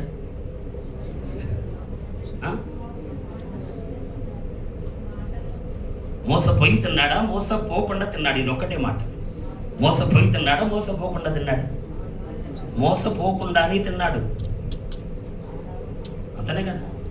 మోసపోయి తిన్నాడంటే పరిశుద్ధాత్మ స్వరానికి మనం వ్యతిరేకంగా మాట్లాడుతున్నట్టు లెక్క. ఆదాము కూడా మోసపోయాడు అంటే పరిశుద్ధాత్మ మాటతో మనం ఏకీభవించట్లేదు అని అర్థం. అందుకని మళ్ళీ జ్ఞాపకం చేస్తున్నాడు ప్రియులారా, ఆదాము మోసపరచబడలేదు, కానీ పండుతున్నాడు. ఎందుకు తిన్నాడు చెప్పండి? నేను ఎక్కువ లాగిన్ చేయను, ఒక్కసారి మీరు ఆలోచించాలని కాస్త టైం మీకు ఇస్తున్నాను అంతే. మోసపరచబడినప్పుడు ఎందుకు తిన్నావు ఆదాం? నేను కూడా చాలాసార్లు చెప్పాను, ఆదాం మోసపోయాడని ఉద్యోగ ప్రసంగాలు చేసిన వ్యక్తిని నేను కూడా. కానీ ఆదాము మోసపరచబడలేదని నా మాట కాదు, బైబిల్ చెప్తున్న మాట. అంతనే కదా. ఆదామా, నీవు మోసగించబడినప్పుడు ఎందుకు తిన్నావు పండు? ఒకవేళ ఇలా అనుకోండి, హవ్వమ్మ పండు తెచ్చి ఇస్తున్నప్పుడు, అమ్మా ఇది నిషిద్ధమైన పండు కదా, దీన్ని తినొద్దు అని ఒకవేళ ఆదాము తినకుండా ఉంటే ఎలా ఉండేది చెప్పండి చరిత్ర? ఆదాం పండు తిన్నాడు అనేది బైబిల్లో ఉంది. కానీ ఇప్పుడు నేనేమంటానంటే, హవ్వ తెచ్చిన పండు ఆదాము తినకుండా పక్కకు పెట్టేశాడు అనుకోండి, ఎలా ఉండేది ఏదైనా తోటలో చరిత్ర? మీరే చెప్పండి, ఎలా ఉండేది? హవ్వేమో తిన్నది, ఆదామేమో తినలేదు అనుకోండి, ఎలా ఉంటుంది చరిత్ర? ఇద్దరు పండు తిన్నారు కానీ ఇద్దరు దిగంబరులు అయ్యారు. ఇద్దరు పండితున్నారు కానీ ఇద్దరు శాపగ్రస్తలుగా మారి తోట నుండి గెట్టివేయబడ్డారు. కానీ ఇక్కడ నేను ప్రశ్న ఏమిస్తున్నానంటే, హవ్వ పండుతున్నది, ఆదాముకి ఇవ్వబోతున్నప్పుడు ఆదాము తినలేదు అనుకోండి, అప్పుడు ఏం జరిగేది ఏదైనా తోటలో చెప్పండి?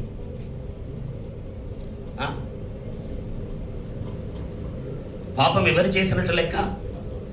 హవ్వని చేసినట్టు. పాపాన్ని బట్టి శిక్ష పొందుకుంటుంది హవ్వ, పాపాన్ని బట్టి చనిపోతుంది హవ్వ. నేనంటాను పిల్లారా, ఆదాముకు పక్కటెముకలు ఏమైనా తక్కువ ఉన్నాయండి? 24 ఎముకలు ఒక ఎముక తీసిన దేవుడు హవ్వను నరకంలో వేసి ఆదాముకు మళ్ళీ ఒకరోజు గాఢనిద్ర కలిగించి మళ్ళీ ఒక ఎముకను తీసి హవ్వ కంటే సూపర్ వ్యక్తిని చేసేవాడు దేవుడు. చేసేవాడలేదు. నేను ఒక మాట అంటాను పిల్లారా, ఆదాము ఏదైనా తోటలో తెలివి తక్కువ వాడిగా బ్రతుకుతున్నాడు అనుకోకండి దయచేసి. మిమ్మల్ని జ్ఞాపకం చేస్తున్నాను, ఏదైనా తోటలో ఆదాము ప్రియులారా, నేను జ్ఞాపకం చేసే మాట ఏంటంటే, సుమారు 100 సంవత్సరములు వారు పాపము లేకుండా ఏదైనా తోటలో జీవించారు. వారి వయస్సు లెక్క గడితే ఆ లెక్క మనకు బయటకు వస్తుంది. సుమారు 100 ఏండ్లు. దేవునికి స్తోత్ర. 100 ఏండ్లు ఏం చేస్తుంటారు ఆదాము వల్ల ఏదైనా తోటలో? పాపము లేదు ఉందండి.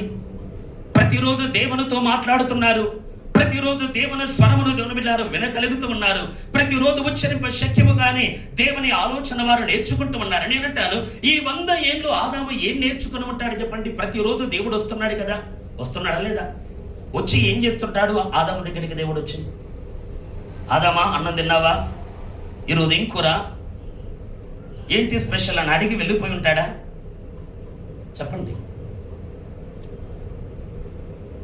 దేవుడు ఏం చేస్తాడు తెలుసా? ఒక వ్యక్తితో దేవుడు సహవాసం చేస్తున్నప్పుడు తన మనస్సులో ఉన్న సంగతులను దేవుడు పంచుకుంటాడు. దేవునికి స్తోత్రం. బైబిల్లో రాయబడింది ప్రియులారా, తేజో నక్షత్రమా వేకువ చుక్క అని ఏ సాతానుని గురించి లేఖనములో రాయబడింది ప్రియులారా. వాడు పాపములో పడకమునుపో యెహెజ్కేలు గ్రంథములో మనం చూస్తాం ప్రియులారా, నీకు మర్మమైనది ఏదియూ లేదు అన్నాడు దేవుడు. తేజో నక్షత్రానికి తెలియని సంగతి ఏదైనా ఉందా అండి? వాడికి ఎన్నో మర్మాలు తెలుసట.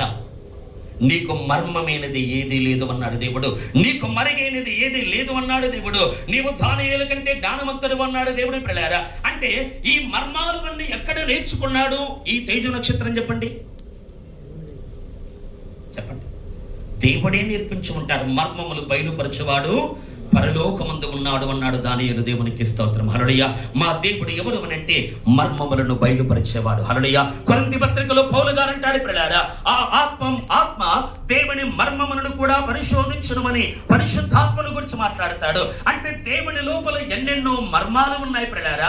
దేవుడు భవిష్యత్తు కాలములో ఏమి చేయబోతున్నాడో చాలా సంగతులు దేవుడు ఈ తేజో నక్షత్రానికి దేవుడు తెలియజేశాడు. దేవునికి స్తోత్రం. పరలోకం అంటే అర్థమేంటి చెప్పండి? పరలోకం అంటే మీ ఊహా చిత్రాలు ఏం చూపిస్తున్నాయి చెప్పండి? పరలోకం అంటూ ఉంటాం కదా మనం. అసలు పరలోకం అంటే మీ దృష్టికి ఎలా కనబడుతుందండి చెప్పండి? నేను చెప్పాలా? ఒక పెద్ద ఫంక్షన్ హాల్ ఉంటుంది, ఒక పెద్ద స్టేజ్ ఉంటుంది, దాని మీద సింహాసనం ఉంటుంది, దాని చుట్టూ 24 సింహాసనాలు ఉంటాయి. కొన్ని దూతలు ఎగురుతూ దేవుణ్ణి గణపరుస్తూ ఉంటాయి.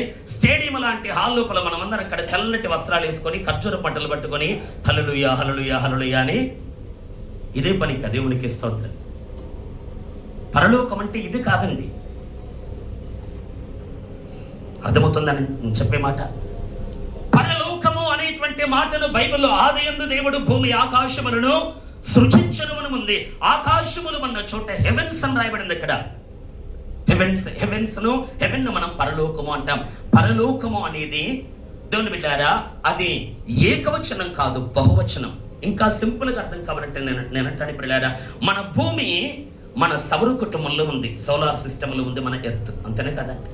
తన చుట్టూ తాను తిరుగుతూ సూర్యుని చుట్టూ తిరుగుతూ ప్రియులారా, ఇదే దేవుని బిడ్డారా ఈ ప్రకారంగా తన చర్యంతటి భూమి కొనసాగిస్తున్నట్టుగా మనం చూస్తాం. దానితో పాటు 7 నక్షత్రాలు అంటే 7 గ్రహాలు. ఒకప్పుడు నవగ్రహాలు అన్నారు, కానీ ఇప్పుడు దేవుని బిడ్డారా ఒక గ్రహాన్ని తీసేసి 8 గ్రహాలు, సౌర కుటుంబంలో 8 గ్రహాలు ఉన్నాయని ఈరోజు శాస్త్రవేత్తలు చెప్తున్నారు. నేను ఈ మాట ఎందుకన్నానంటే, సౌర కుటుంబంలో భూమి మిగతా కొన్ని గ్రహాలు, ఈ 8 గ్రహాలు కలిసి అవన్నీ ఏం చేస్తున్నాయంటే సూర్యునితో పాటు ప్రయాణము చేస్తూ ఉన్నాయి. దేవునికి స్తోత్రం. సైంటిఫిక్ గానే మాట్లాడేటువంటి మాట. ఒక తల్లి కోడి ఉందనుకోండి, తన పిల్ల కోళ్ళని ఏం చేస్తుందండి? తన వెంటేసుకొని ఊరంతా తిరుగుతుంది. అలాగే సూర్యుడు కూడా 8 గ్రహాలు వెంట పెట్టుకొని విశ్వంలో తన కక్షలో తిరుగుతున్నాడు. ఈ సౌర కుటుంబాన్ని దాటి పక్కకి వెళితే మరొక సౌర కుటుంబం ఉంది. అర్థమవుతుందని చెప్పే మాట. ఆ సౌర కుటుంబాన్ని దాటి మళ్ళీ పక్కకి వెళితే మళ్ళీ ఒక సౌర కుటుంబం. ఇలా 14 సౌర కుటుంబాలు కలిస్తే దానిని ఒక నక్షత్ర కుటుంబము అంటారు. అలాంటి నక్షత్ర కుటుంబాలు కొన్ని కోట్లు కోట్లు కోట్లు కలిస్తే ఒక నెబ్యులా అంటారు. అలాంటి నెబ్యులాలు కొన్ని కోటాను కోట్లు, ఒకటి తర్వాత మీరు ఎన్ని సున్నాలు పెట్టుకుంటారు మీ ఇష్టపడలేరా, కోట్ల కొలది నెబ్యులాలు కలిస్తే ఒక దేవుని బిడ్డలారా గెలాక్సీ అంటాం. అలాంటి గెలాక్సీలు కొన్ని కోట్లు కలిస్తే మిల్కీ వే అంటాం. అలాంటి మిల్కీ వేలు కొన్ని కోట్లు కలిస్తే పిల్లారా అది విశ్వం. దేవునికి స్తోత్రం. అర్థమవుతుందా? ఈ విశ్వంలో ఎన్ని మహిమ ప్రపంచాలు ఉన్నాయో మనకు తెలియదు, కానీ ప్రపంచాలు అయితే ఉన్నాయి. దేవునికి స్తోత్రం. ఎప్పుడు ఈ పత్రికలో రాయబడింది పిల్లారా, ఆయన తన మహత్వ కలిగిన మాట చేత ప్రపంచములను నిర్మించను అని దేవుడు వ్రాయించాడు. దేవునికి స్తోత్రం. ప్రపంచము కాదు, ప్రపంచాలు కోట్ల కొలది ప్రపంచాలు ఉన్నాయి లేదండి. పరలోకము అంటే ఒక స్టేడియం లాంటి హాలును ఊహించుకోకండి పిల్లారా. పరలోకం అంటే దేవుని బిడ్డలారా, పరలోకాలు అంటే వేరే లోకములు అని అర్థం. అంటే ఈ విశ్వంలో ఎన్ని మహిమ ప్రపంచాలు అయితే ఉన్నాయి పిల్లారా, అవన్నీ కూడా పరలోకము కిందకి వస్తాయి. దేవునికి స్తోత్రం. వాటన్నిటికీ పైగా ఉన్నవాడు సమీపించరాని తేజస్సులో ఉన్న తండ్రి అయిన దేవుడు. దేవునికి స్తోత్రం. చెప్పాలంటే చాలా సంగతులు ఉన్నాయి, కానీ నేను ఇక్కడ మీకు జ్ఞాపకం చేసే మాట ఏంటంటే, పరలోకం అంటే ఒక హాలు, ఒక సింహాసనము, ఒక స్టేజి, కొంతమంది దూతలు, దేవుని బిడ్డలారా తెల్లటి వస్త్రాలు, ఖర్జూరపు మట్టలు అని మాత్రమే అనుకోకండి. మనం పరలోకానికి వెళ్ళిపోయిన తర్వాత యేసయ్యతో కలిసి మనము నూతన ప్రపంచాలను కనబోతున్నాం. దేవునికి స్తోత్రం. అర్థమవుతుందా? హవ్వను దేవుడు ఎందుకు చేశాడు? ఆదాముకు సహకారిగా ఉండి లోకాన్ని నిండించాలంటే అర్థం ఏంటండి? ప్రేమ అనే ఫలం ఫలించాలి, నీతి అనే ఫలం ఫలించాలి, మంచితనం అనే ఫలం ఫలించాలి. ఫలం అంటే మనకు గణిత పత్రిక 5 ఉడకపోతాం మనం. మీరు ఫలించండి, భూమిని విస్తరించండి అని దేవుడు ఆదాములతో అన్నాడా లేదా? అంటే వారు ఏం ఫలించాలి? భూమంతటా ప్రేమను, భూమంతటా నీతిని, భూమంతటా సమాధానం ఫలిస్తే కుదరదు పిల్లారా, సంతానాన్ని ఫలించాలి. అక్కడ ఫలించడం అంటే అర్థం ఏంటండి? ఆత్మ ఫలం కాదు, భౌతిక ఫలం. అక్కడ కుమారులను కుమార్తెలను కనండి అని దేవుడు దీవించాడు. అలాగే నేనంటాను, కడపటి ఆదామైన యేసయ్యను మనము కట్టుకున్న తర్వాత మనము కూడా ఆ కడపటి ఆదామనబడుతున్న యేసుకు మనం భారీగా మార్చబడ్డ తర్వాత మనము నూతన ప్రపంచాలను కనబోతున్నాం. దేవునికి స్తోత్రం. హల్లెలూయా. యేసుతో కలిసి మనము నూతన సృష్టిలో మనము పాలు పొందబోతున్నాం. ఈ భూమి మీద ఉన్నప్పుడు పిల్లారా మనము సృజింపబడిన వారము, కానీ మనము యేసయ్యకు భారీగా మార్చబడ్డ తర్వాత మనము యేసుతో సృష్టికర్తలుగా మారబోతున్నాం. ఈ మాటలు మీకు అర్థమవుతున్నాయో లేదో? ప్రతిదానికి వాక్యంలో ఆధారం ఉండి నేను మాట్లాడుతున్నాను. దేవుని పిల్లలారా, నూతన లోకాలను మనము సృజించబోతున్నాం. నూతన జీవరాశులను మనము యేసయ్యతో పాటు కలిసి పిల్లలారా ఆయనకు సహకరించి, ఆయనకు సహకారులుగా ఉండి పిల్లలారా ఆయన చేయబోతున్న ప్రతి పనిలో మనం పాలు పంచుకోబోతున్నాం. మెట్టుకు చెప్పాలంటే పరలోకం అంటే కోటాను కోటాను కోటాను కోట్ల కొలది మహిమ ప్రపంచాలు కలిగిన ఒక సమూహం, అది పరలోకం. దేవునికి స్తోత్రం. అర్థమవుతుందా? భూమి అంటే అర్థం ఏంటండి? భూమి అంటే చిన్న మాటగా మనకు అర్థమవుతుంది, కానీ భూమి అంటే అర్థం ఏంటంటే పిల్లారా మీకు సింపుల్గా మీరు గ్రహించే మాటలు చెప్పాలంటే చాలా గల్లీలు కలిగిన దానిని ఒక గ్రామం అంటారు. ఒక ఊరు అనేది ఏంటంటే చెప్పండి, చాలా వీధులు, చాలా గల్లీలు, చిన్న చిన్న గల్లీలు, చిన్న చిన్న వీధులు ఉన్న దాన్ని ఒక ఊరు అంటాం. అనేక ఊర్లు కలిస్తే ఒక మండలం అంటాం. అనేక వందలాది మండలాలు కలిస్తే ఒక జిల్లా అంటాం. వందల కొలది జిల్లాలు కలిస్తే ఒక రాష్ట్రం అంటాం. వందల కొలది రాష్ట్రాలు కలిస్తే ఒక దేశం. వందల కొలది దేశాలు కలిస్తే ఒక భూమి. అలాగే పరలోకము అంటే అర్థం ఏంటంటే కోటాను కోటాను కోట్ల కొలది ప్రపంచాల మిళితమే పరలోకం. దేవునికి స్తోత్రం. వాటన్నిటిని మనము ఏలబోతున్నామండి. అర్థమవుతుందని మాట ఎందుకు చెప్తానంటే, ఆదము హవ్వలకు దేవుడు ఎలాగైతే ఈ భూమిని ఏలుమని దేవుడు ఆదేశించాడో, ఈ రోజు మనకు కూడా సకల విశ్వాన్ని పిల్లారా యేసుతో కలిసి మనము ఏలబోతున్నాం. అంతటి గొప్ప ధన్యత ఎవరికి దొరుకుతుందంటే, యేసుకు పేరుకు భక్తి చేసే వారికి దొరకదు, యేసులో నుండి పుట్టిన వారికి దొరుకుతుంది ధన్యత. దేవునికి స్తోత్రం. అందుకే మనం ఏం కావాలి? నేను యేసులో ఒక నూతన జన్మ అనుభవాన్ని పొందాలి అనే తాపత్రయం మన బ్రతుకుల్లో ఉండాలి. ఒక దాహం మన జీవితాల్లో ఉండాలి. గమనిస్తున్నారా? గమనించండి దేవుని పిల్లలారా, ఆదాము హవ్వలు నేను మళ్ళీ మాట్లాడుతున్న మాట ఏంటంటే 100 ఏళ్ళు, సుమారు 100 ఏళ్ళు వారు ఏదైనా తోటలో పాపము లేకుండా బ్రతికారు. అన్ని ఏళ్ళు దేవుడు వారి దగ్గరకు వచ్చి ఏం మాట్లాడుంటాడు? పనికరాని కబుర్లు కాదు, తన మనస్సులో ఉన్న మర్మాలను దేవుడు తన కుమారుడైన ఆదాముకు చెప్పుంటాడు. దేవునికి స్తోత్రం. తేజో నక్షత్రం ఆ వేకువ చుక్క అని సాతాను గురించి మనం విన్నాం కదా, వాడికి చాలా సంగతులు దేవుడు బయలుపరచలేదా? అంటే ఒక సేవకుడు అనబడుతున్న దేవదూతకి దేవుడు ఎన్ని సంగతులు చెబితే, ఆదాము దేవునికి సేవకుడు కాదు, దేవునికి కుమారుడు. మరి కుమారునికి ఎన్ని సంగతులు చెప్పుంటాడు దేవుడు? చెప్పుంటాడా లేదా? అర్థమవుతుందన్నమాట. ఇంట్లో ఉన్న పనివాడికే చాలా సంగతులు యజమాని చెబితే, మరి కన్న కొడుకు ఎన్ని సంగతులు చెప్పుంటాడు? అంటే 100 ఏళ్ల కాలంలో పిల్లారా పరలోక మర్మాలు ఆదాము నేర్చుకున్నాడు దేవుని వద్ద. ఇంకా సింపుల్ గా చెప్పాలంటే ఆయా లోకాలలో ఉన్న వారు కూడా పిల్లారా తేజోవాసులు, ఆత్మలు మనబడుతున్న ఆ దేవదూతల ఆదాముతో సహవాసం చేయడానికి వస్తూ పోతూ ఉండేవారు. ఈ సంగతులు యోగ గ్రంథంలో వ్రాయబడ్డాయి. నేను అంశంలోనికి వెళ్తే చాలా లోతులోనికి వెళ్ళాల్సి వస్తుంది కనుక నేను పైపైన వెళ్తున్నాను. ఇక నేను మాట్లాడే మాట ఒకటే, 100 సంవత్సరాలు ఏదైనా తోట్ల ఆదాము పాపము లేకుండా బ్రతుకుతున్నాడు అంటే ఆదాము తెలివి తక్కువడం కాదు, అజ్ఞాని కాదు. ఆదాము సకల జీవరాశులకు, వేల కొలది పక్షులకు, జంతువులకు పేర్లు పెట్టి వాటిని గుర్తుంచుకొని మళ్ళీ పిలవగలుగుతున్నాడు అంటే ఎంత తెలివి ఆదాముకుంటుందని ఉంటుందని చెప్పండి. మన సంఘములో 100 మంది విశ్వాసులు ఉన్నారనుకోండి, ఒక 6 నెలలు దాటితే ఎవరి పేరేంటో మనం మర్చిపోతాం. నిజమా కాదా? బ్రదర్ మీ పేరేంటో ఉండే కదా అని అడుగుతాం మనం. నిజమా కాదా? కానీ ఆదాము వేల కొలది జీవరాశులకు పేర్లు పెట్టి వాటిని జ్ఞాపకం పెట్టుకొని పిలవగలుగుతున్నాడంటే ఆదాము తెలివైనోడా కాదా? ప్రపంచాన్ని ఏలుతున్నాడు ఆదాము. ఒక దేవుని బిడ్డలారా, వార్డు ఏలేటువంటి వార్డు మెంబరే తెలివైనోడైతే, గ్రామాన్ని ఏలే ప్రెసిడెంటే తెలివైనోడైతే, రాష్ట్రాన్ని ఏలే చీఫ్ మినిస్టర్ చీఫ్ మినిస్టర్ తెలివైన వాడైతే, పిల్లారా లోకాన్ని ఏలుతున్న ఆదాము ఎంత తెలివైనోడు? జ్ఞానవంతుడా కాదా? చాలా జ్ఞానం ఉన్నవాడు మొదటి ఆదాం. నేను ఈ మాటలన్నీ ఎందుకు చెప్తానంటే, ఎంత జ్ఞానము కలిగిన ఆదాం, అనేక సంగతులు నేర్చుకుంటున్న ఆదాం, పరమ తండ్రి మర్మాలను బయలుపరిచి పరమ తండ్రితో దాదాపు 100 ఏళ్ళు సహవాసం చేసిన ఆదాం ప్రియులారా, ఈ నిషిద్ధమైన పండును మోసగించబడకుండా ఎందుకు తిన్నట్టు అనేది నా ప్రశ్న. అర్థమవుతుందా? వేరే పండు అనుకుని ఈ పండు తిన్నాడు అనకండి. అది మంచి చెడ్డలు తెలివినిచ్చే ఫలమని ఆదాముకు తెలుసు. హల్లెలూయా. ఈ పండు నిషేధించబడింది అని ఆదాముకు తెలుసు. ఈ పండు తినకూడదు అనే సంగతి ఆదాముకు తెలుసు ప్రియులారా. ఎందుకంటే ఆదాము మోసపోకుండా పండు తిన్నాడు. అవును కదా? అర్థమవుతుందా? అంటే ఈ పండు తింటే వచ్చే పర్యావసనం ఏంటో ఆదాముకు తెలుసు. ఈ పండు తినకపోతే వచ్చేటువంటి పరిస్థితి ఏంటో ఆదాముకు తెలుసు. అందుకే నేను అడిగాను ప్రియులారా, అవ్వ మాత్రమే పండు తిన్నది, ఆదాము తినలేదు అనుకోండి, ఎలా ఉండేది చరిత్ర? ఆ ప్రశ్నకు బదులు చెప్పండి. అవ్వ ఒక్కతే తిన్నది, ఆదాం గారు దాన్ని తృణీకరించాడు అనుకోండి, ఎలా ఉండేది పరిస్థితి?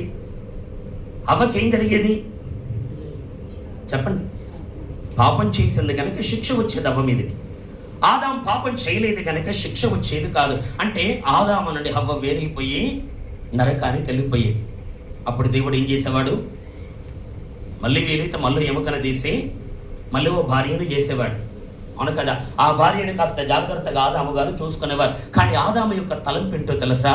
అవ్వ మాత్రమే నా భార్య, నాలో నుండి తీయబడ్డ నా భార్య, నా ఎముకలలో ఒక ఎముకగా, నా మాంసములు మాంసముగా నా నుండి నిర్మించబడ్డ నా భార్య, 100 ఏళ్ళు కాపురం చేసిన నా భార్య, నేను నా భార్యని ప్రేమించడానికి నేను బద్ధున్నై ఉన్నాను అనేటువంటి ఆజ్ఞని శిరస పాటిస్తున్న ఆదాం ప్రియులారా, ఈ అవ్వ గనక ఎందుకో ఈ పండు తిన్నది, నేను గనక పండు తినకపోతే ఇక అవ్వ నా బ్రతుకులో ఎప్పటికీ నాకు దక్కకుండా నాకు దూరమైపోతుంది అని ఆలోచించాడు ఆదాం. హల్లెలూయా. నేను ఈ మాట ఎందుకు చెబుతున్నాను అనంటే, ఆదాము అజ్ఞాని కాదు, ఆదాము చాలా జ్ఞానం కలిగిన దేవుని బిడ్డలారా, మహాజ్ఞాని. దేవునికి స్తోత్రం. హల్లెలూయా. ఇప్పుడు ఆదాము తలంపు ఏంటంటే, హవ్వ పండు తిన్నది, నేను పండు తినకపోతే ఇక హవ్వను నేను నిత్యత్వం కొరకు పోగొట్టుకోవాలి. నాకు కొత్త భార్య దొరుకుతుందేమో కానీ నా నుండి తీయబడ్డ, నా ప్రేమను పంచుకున్న, నేను ఇష్టపడ్డా, ఎందుకు నేను హత్తుకున్న ఈ 100 ఏళ్ళు కాపురం చేసిన నా భార్య నా నుండి వెళ్ళిపోతుంది. ఇది ఆదాముకు నచ్చలేదు. అప్పుడు ఆదాం ఏం చేశాడు తెలుసా ప్రియులారా? ఈ పండు నేను తింటే నేను హవ్వతో పాటు అపరాధిగా మారుతాను, నేను హవ్వతో పాటు శిక్షావిధికి లోనైపోతాను. కానీ దేవాతి దేవుడు ఏదో విధంగా మా పాపాన్ని పరిహరిస్తాడు. ఈ లోకములో కొద్ది రోజులు మాకు ఇబ్బంది కలిగినా కూడా మేము నిత్యత్వంలో ఉంటామని ఒక తలంపు ఆదాము లోపల మెదులుతుంది. దేవునికి స్తోత్రం. నేను సింపుల్ గా చెబుతాను ప్రియులారా, మోసపోకుండా ఆదాం పండు ఎందుకు తిన్నాడు అనంటే, హవ్వను ప్రేమించాడు గనక తిన్నాడు. దేవునికి స్తోత్రం. హవ్వను పోగొట్టుకోవటం ఇష్టము లేక తిన్నాడు. ఎలా చెప్పగలండి అని మీరు అనొచ్చు దేవుని ప్రియులారా. నేనంటాను దేవుని సంగమా, యేసు క్రీస్తు పాపి ఆ నీతిమంతుడా? చెప్పండి. నీతిమంతుడే, కానీ ఆయన పాపిగా ఎంచబడ్డాడా లేదా? మన కదా. క్రీస్తు మన నిమిత్తము పాపము ఆయను అంటాడు కొరింథీ పత్రికలో. పరమ తండ్రి ప్రియులారా, యేసును ఎందుకు మరణ దండనకు అప్పగించాడు అంటే, ఆయన పాపిగా కనబడుతున్నాడు గనుక. పరమ తండ్రి యేసు చెయ్యని ఎందుకు విడిచిపెట్టాడు ప్రియులారా? ఎందుకో నా తండ్రి, నా దేవా, నా దేవా, నా చెయ్యి ఎలా విడిచితివన్నాడు ప్రియులారా?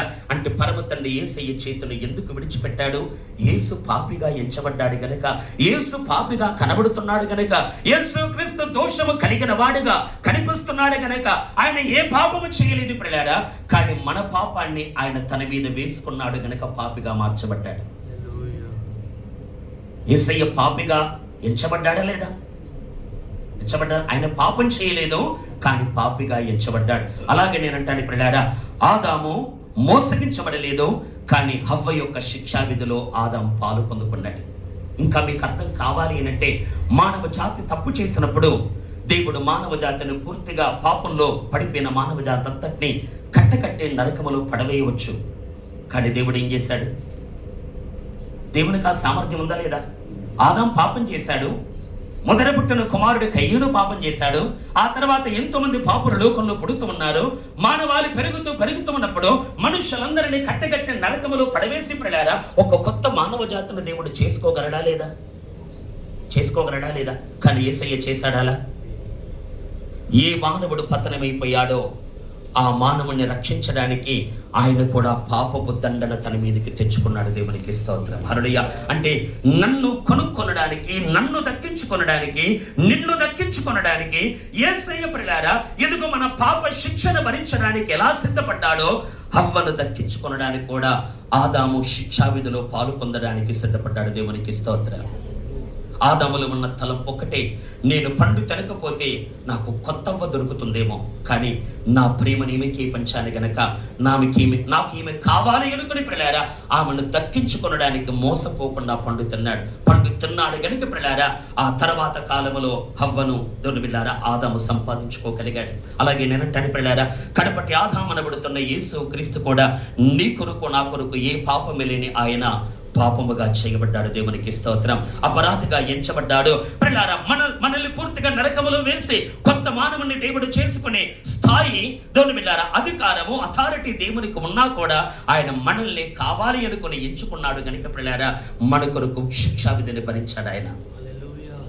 అర్థమవుతుందా అండి?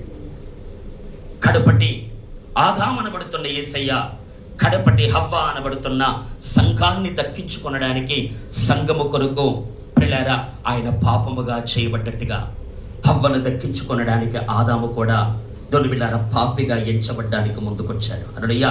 అతడు మోసగించబడకుండా ఎందుకు తిన్నాడు పండు అనంటే ఒకటే జవాబు ప్రియులారా, హవ్వను ప్రేమించాడు గనుక. దేవునికి స్తోత్రం. అటువలే క్రీస్తు కూడా మనల్ని ప్రేమించినందుకే కదా మన కొరకు అన్నీ సహించాడు. అవును కదా? మనల్ని ప్రేమించాడు గనక, మనల్ని దోనబిడ్డారా కావాలి అనుకుంటున్నాడు గనక, మనల్ని దోనబిడ్డారా తన ఉన్నతమైనటువంటి సంకల్పం చేత ఆయన పిలుచుకున్నాడు గనక ఒక కొత్త మానవాళి కొరకు ఆయన ప్రాకులాడకుండా పాడైపోయిన మానవ జాతిని తిరిగి బాగు చేయడానికి ప్రణాళిక కలిగి ప్రియులారా నన్ను దక్కించుకొనడానికి, నిన్ను దక్కించుకొనడానికి యేసయ్య పాపిగా ఎంచవలేదా?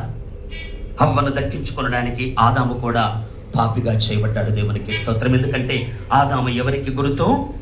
యేసయ్యకు గుర్తు. దేవునికి స్తోత్రం. ఆదాములో జరిగిన చరిత్ర యేసు క్రీస్తులో కూడా జరిగిన కొన్ని సంగతులు మనం చూస్తాం. హల్లెలూయా. ఆదాము మోసపోకుండా హవ్వ శిక్షా విధిలో పాలు పొందుకున్నట్టుగా యేసయ్య కూడా సాతాను చేత మోసపోకుండా మనందరి శిక్షా విధిలో పాలు పొందుకున్నాడు. దేవునికి స్తోత్రం. మన భారాన్ని ఆయన ఎత్తుకున్నాడు, మన శాపాన్ని ఆయన ఎత్తుకున్నాడు, మన యొక్క అతిక్రమాలకు రావలసిన శిక్షా విధిని ఆయన పొందుకున్నాడు. ప్రియులారా ఎందుకు? నిన్ను కోల్పోవటం ఆయనకి ఇష్టము లేక, నిన్ను పోగొట్టుకోవటం ఆయనకి ఇష్టము లేక ప్రియులారా మనందరి అపరాధముల్లో పాలు పొందడానికి, శిక్షలో పాలు పొందడానికి ప్రియులారా ఆయన మన నిమిత్తమే పాపముగా చేయబడ్డాడు. అంటే ఒక కోణములో చెప్పాలంటే కడపటి ఆదాము కూడా పండు తిన్నట్టే లెక్క. దేవునికి స్తోత్రం. యేసయ్య కూడా పండు తిన్నట్టే లెక్క. అంటే యేసయ్య కూడా మన పాపములో పాలువాడుగా మార్చబడ్డట్టు లెక్క. నేను ముగిస్తామన్నాను. దేవుని ప్రియులారా ఈ రోజు మన ముందు దేవుడు పెడుతున్న ఒక మాట ఏంటంటే, ఎంతగా ప్రేమించిన ఆ యేసయ్య నీ కొరకు నిన్ను తగ్గించుకొని నీ కొరకు ప్రియులారా మరణ దండన పొందడానికి సిద్ధపడి నీ కొరకు పరమ తండ్రి చేత ఇతడు పాపి అన్నంతగా ఎంచబడి ప్రియులారా నీ నిమిత్తమే నా నిమిత్తమే ఎంత త్యాగము చేసి నిన్ను ప్రేమించి నీ కొరకు ప్రాణం పెట్టాడు కదా.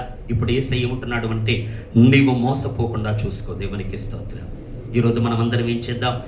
నా నిమిత్తమే ఎంతగా ప్రేమించిన నా యేసయ్యను నేను హత్తుకోవాలి తప్ప ఆయన నుండి నేను విడిపోకూడదు, నేను మోసగించబడకూడదు అని ప్రియులారా మన జీవితాన్ని దేవునికి అప్పగిద్దామా? ఒక్క మాట అంటే ఒక్క మాటే గుర్తు చేసి ముగిస్తాను. దేవుని ప్రియులారా హవ్వమ్మ 100 ఏళ్ళు మోసపోలేదు, కానీ ఒకానొక దినమని ఎందుకు మోసపోయిందంటే మనం గమనించగలి ప్రియులారా ఆదాములో నుండి హవ్వ తీయబడ్డ తర్వాత పురుషుడు స్త్రీ హత్తుకొని ఒకే మార్గంలో సాగిపోతున్నారు. హవ్వ దేవుని బిడ్డలారా ఆదాము ఎటు వెళ్తున్నాడో అటే వెళ్తుంది హవ్వ. అంటే విడవకుండా ఆదామును అనుసరిస్తూ ఉన్న హవ్వ ఒకానొక దినమని ప్రియులారా ఆదాము వెళ్ళిన చోటుకు వెళ్ళకుండా తన స్వంత త్రవులోనికి వెళ్ళిపోయింది హవ్వ. దేవునికి స్తోత్రం. పండు తిన్న దినమని ఏం జరిగిందండి? పండు హవ్వ తింటున్నప్పుడు ఆదాము అక్కడ లేడు, ఉన్నాడండి. స్త్రీతోనే సర్పం మాట్లాడుతున్నాడు, ఇది నిజమా అని. అంటే ఆదామును దొనవిలార విడిచింది గనక, ఆదాముకు వేరైపోయింది గనక, ఆదామును హత్తుకోకుండా, ఆదామును వెంబడించకుండా, ఆదాముకు కాస్త ఎడమ దొనవిలార కలిగింది గనక సాతాను చేత మోసగించబడేటువంటి స్థితిలోనికి వెళ్ళిపోయింది హవ్వ. అలాగే నేనంటాను ప్రియులారా ఈ కడవరి కాలములో మనం మోసపరచబడకూడదు అంటే మనం ఏం చేయాలో తెలుసా? ఏ యేసయ్య మనల్ని కన్నాడో ఆ యేసయ్యను ఎల్లవేళలా హత్తుకొని జీవిద్దాం. మనం దేవునికి స్తోత్రం. ఏ కష్టం కలిగినా ఆయనని వెంబడిద్దాం, ఏ ఇబ్బంది కలిగినా ఆయనని వెంబడిద్దాం. ఎన్ని ప్రతికూల పరిస్థితులు కలిగినా ఆదాము అనబడుతున్న యేసులో నుండి తీయబడ్డ భారీగా ఉన్న మనమందరి పిల్లారా, మన స్వపురుషులు అనబడుతున్న యేసును మనం హత్తుకొని జీవించగలిగితే, ఆయనకు మనకు మధ్యలో ఎడబాటు కలగకపోతే పిల్లారా, నీవు మోసగించబడవు అనేటువంటి మాట గమనించు. యేసుకు వేరైపోతున్నామా? యేసుకు దూరమైపోతున్నామా? యేసుకు ఎడబాటి పిల్లారా, మనం మన మార్గంలోనికి వెళ్ళిపోతున్నామా? అంటే యేసయ్యకు మనకు మధ్యలో గ్యాప్ ఏర్పడితే, ఎడబాటు కలిగితే పిల్లారా, సాతాను మధ్యలో దూరడానికి వీలు కలుగుతుంది. కనుక మనం ఏం చేద్దామండి? ఏ పరిస్థితి అయినా యేసును హత్తుకొని మనము జీవిద్దామండి. పౌలు గారు అనలేదా రోమాపత్రికలో, క్రీస్తు ప్రేమ నుండి మమ్మల్ని ఎవరు ఎడబాపగలరు? ఎత్తైనా లోతైనా, ఉన్నవైనా రాబోయేవైనా, ఖడ్గమైనా కరువైనా, రాజులైనా అధికారులైనా, శ్రమైనా ఉపద్రవమైనా, యేసయ్య ప్రేమలో నుండి నన్ను ఎవడు ఎడబాపగలడని పిల్లారా పౌలు గారు సవాలు చేసి మాట్లాడుతున్నట్టుగా, యేసును ఎడబాయని వారిగా మనం బ్రతుకుదుముగాక. హల్లెలూయా. అన్ని పరిస్థితుల్లో యేసును హత్తుకొని మనము జీవించగలిగితే, ఆయన వాక్యముతో సంబంధాన్ని కలిగి మనము జీవించగలిగితే, సహవాసముతో నిలిచి ఉండగలిగితే, వింటున్నా నేర్చుకుంటున్న ఉపదేశములో మన జీవితాలను స్థిరపరుచుకోగలిగితే, నేనంటాను పిల్లారా, ఇవన్నీ మనము యేసును హత్తుకొని ఉన్నట్టు లెక్క. ఇవన్నీ మనం పాటిస్తే అర్థమవుతుందా? ఇప్పుడు నెల రోజులకు ఒక్కసారి ఆరాధన అంటే నీకు యేసుకు మధ్యలో ఎడబాటు కలుగుతుంది అని అర్థం. వాక్య ధ్యానం పిల్లారా, ఇదిగో చేసి సంవత్సరాలు గడిచిపోయింది అని అంటే, వాక్యాన్ని చదవట్లేదు అని అంటే నీకు యేసుకు ఎడబాటు కలుగుతుంది అని అర్థం. ప్రార్థన మానేసావంటే నీకు యేసుకు ఎడబాటు కలుగుతుందని అర్థం. ఆదాముకు హవ్వ వేరైపోయింది గనుక మోసగించబడ్డట్టుగా నీవు యేసుకు వేరైపోతే మోసగించబడతావు. అర్థమవుతుందండి? ప్రార్థన లేదు అంటే నీవు యేసుకు దూరం అయిపోతున్నట్టు లెక్క. సహవాసము లేదు అంటే నీవు యేసుకు దూరం అయిపోతున్నావు. వాక్య ధ్యానము లేదు, పరిశుద్ధాత్మ నింపుదల లేదు పిల్లారా. ఇదిగో సంఘం యొక్క అభివృద్ధి కొరకు పాటుపడే తత్వం మనకు లేదు. ఏదో ఎప్పుడు ఒకసారి మనం గుర్తొచ్చినప్పుడు మందరానికి వస్తున్నాం పోతున్నామంటే, నేను మళ్ళీ చెబుతున్నాను పిల్లారా, ఆదాము హవ్వకు ఎడబాటు కలిగినట్టుగా నీకు యేసుకు మధ్యలో ఎడబాటు కలుగుతుంది అని అర్థం. ఈ ఎడబాటే నీవు మోసగించబడడానికి ఆస్కారంగా మారుతుంది. కనుక మన తీర్మానం ఏంటంటే, ముగింపులో యేసయ్య ఏ పరిస్థితి కలిగినా నీలో నుండి మాత్రమే నేను వేరు కాకుండా నిన్ను హత్తుకొని జీవిస్తాను. హల్లెలూయా. వస్త్రాలు ఉన్నా లేకపోయినా, కరువున్నా లేకపోయినా, ఆరోగ్యం ఉన్నా లేకపోయినా, ఎత్తైనా లోతైనా, ఉన్నవేనా రాబోవేనా, ఏ పరిస్థితి మన జీవితంలో కలిగిన పిల్లారా, ఆ యేసయ్య ప్రేమలో మనము మిళితమై ఉందముగాక. యేసుకు మనం వేరు కాకుండా ఉంటే మనం మోసగించబడే ఛాన్స్ తగ్గిపోతుంది. దేవునికి స్తోత్రం. కనుక చెప్పండి పిల్లారా, మోసగించబడకుండా ఉండడానికి మీ జీవితాన్ని అప్పగిస్తారా? చెప్పండి. అప్పని ప్రేమించి ఆదాం సాహసము చేసి పండితున్నట్టుగా నన్ను ప్రేమించి నా యేసయ్య నా కొరకు సిలువను ఎక్కాడు. దేవునికి స్తోత్రం. హల్లెలూయా. పిల్లారా, ఆదాం పండు తింటున్నప్పుడు హవ్వ మీద ప్రేమ గుర్తుకొస్తుంది. అలాగే యేసయ్య పాప శిక్ష అనుభవిస్తున్నప్పుడు మన మీద ఆయన చూపుతున్న ప్రేమ జ్ఞాపకం వస్తుంది. దేవునికి స్తోత్రం. అంతనే కదా, నన్ను ప్రేమించి నువ్వు చేసావు గనక నిన్ను వీడి నేను ఎక్కడికి వెళ్ళ ప్రభా, నీకు వేరుగా నేను జీవించను ప్రభా. ఎల్లప్పుడూ సహవాసం కలిగి, వాక్య ధ్యానం కలిగి, ఎలతెగని ప్రార్థన జీవితాన్ని కలిగి, సంఘములో ఒక బాధ్యత కలిగిన సభ్యురాలిగా నేను స్థిరంగా నిలిచి ఉంటాను అని పిల్లారా. కడపటి ఆదాము అనబడుతున్న యేసును విడవక ఆయన వెనుకాలి మనం మన జీవిత కాలాన్ని కొనసాగిస్తే మనం మోసగించబడము, మనము యేసుకు నిత్యత్వంలో సహకారులుగా మార్చబడతాం. దేవునికి స్తోత్రం. హల్లెలూయా. ఆ ఉన్నతమైన భాగ్యాన్ని పొందుకొనడానికి ఒకటి మనం చేద్దాం, నేను మోసగించబడతానేమో అని పిల్లారా భయము కలిగి ఉందాం.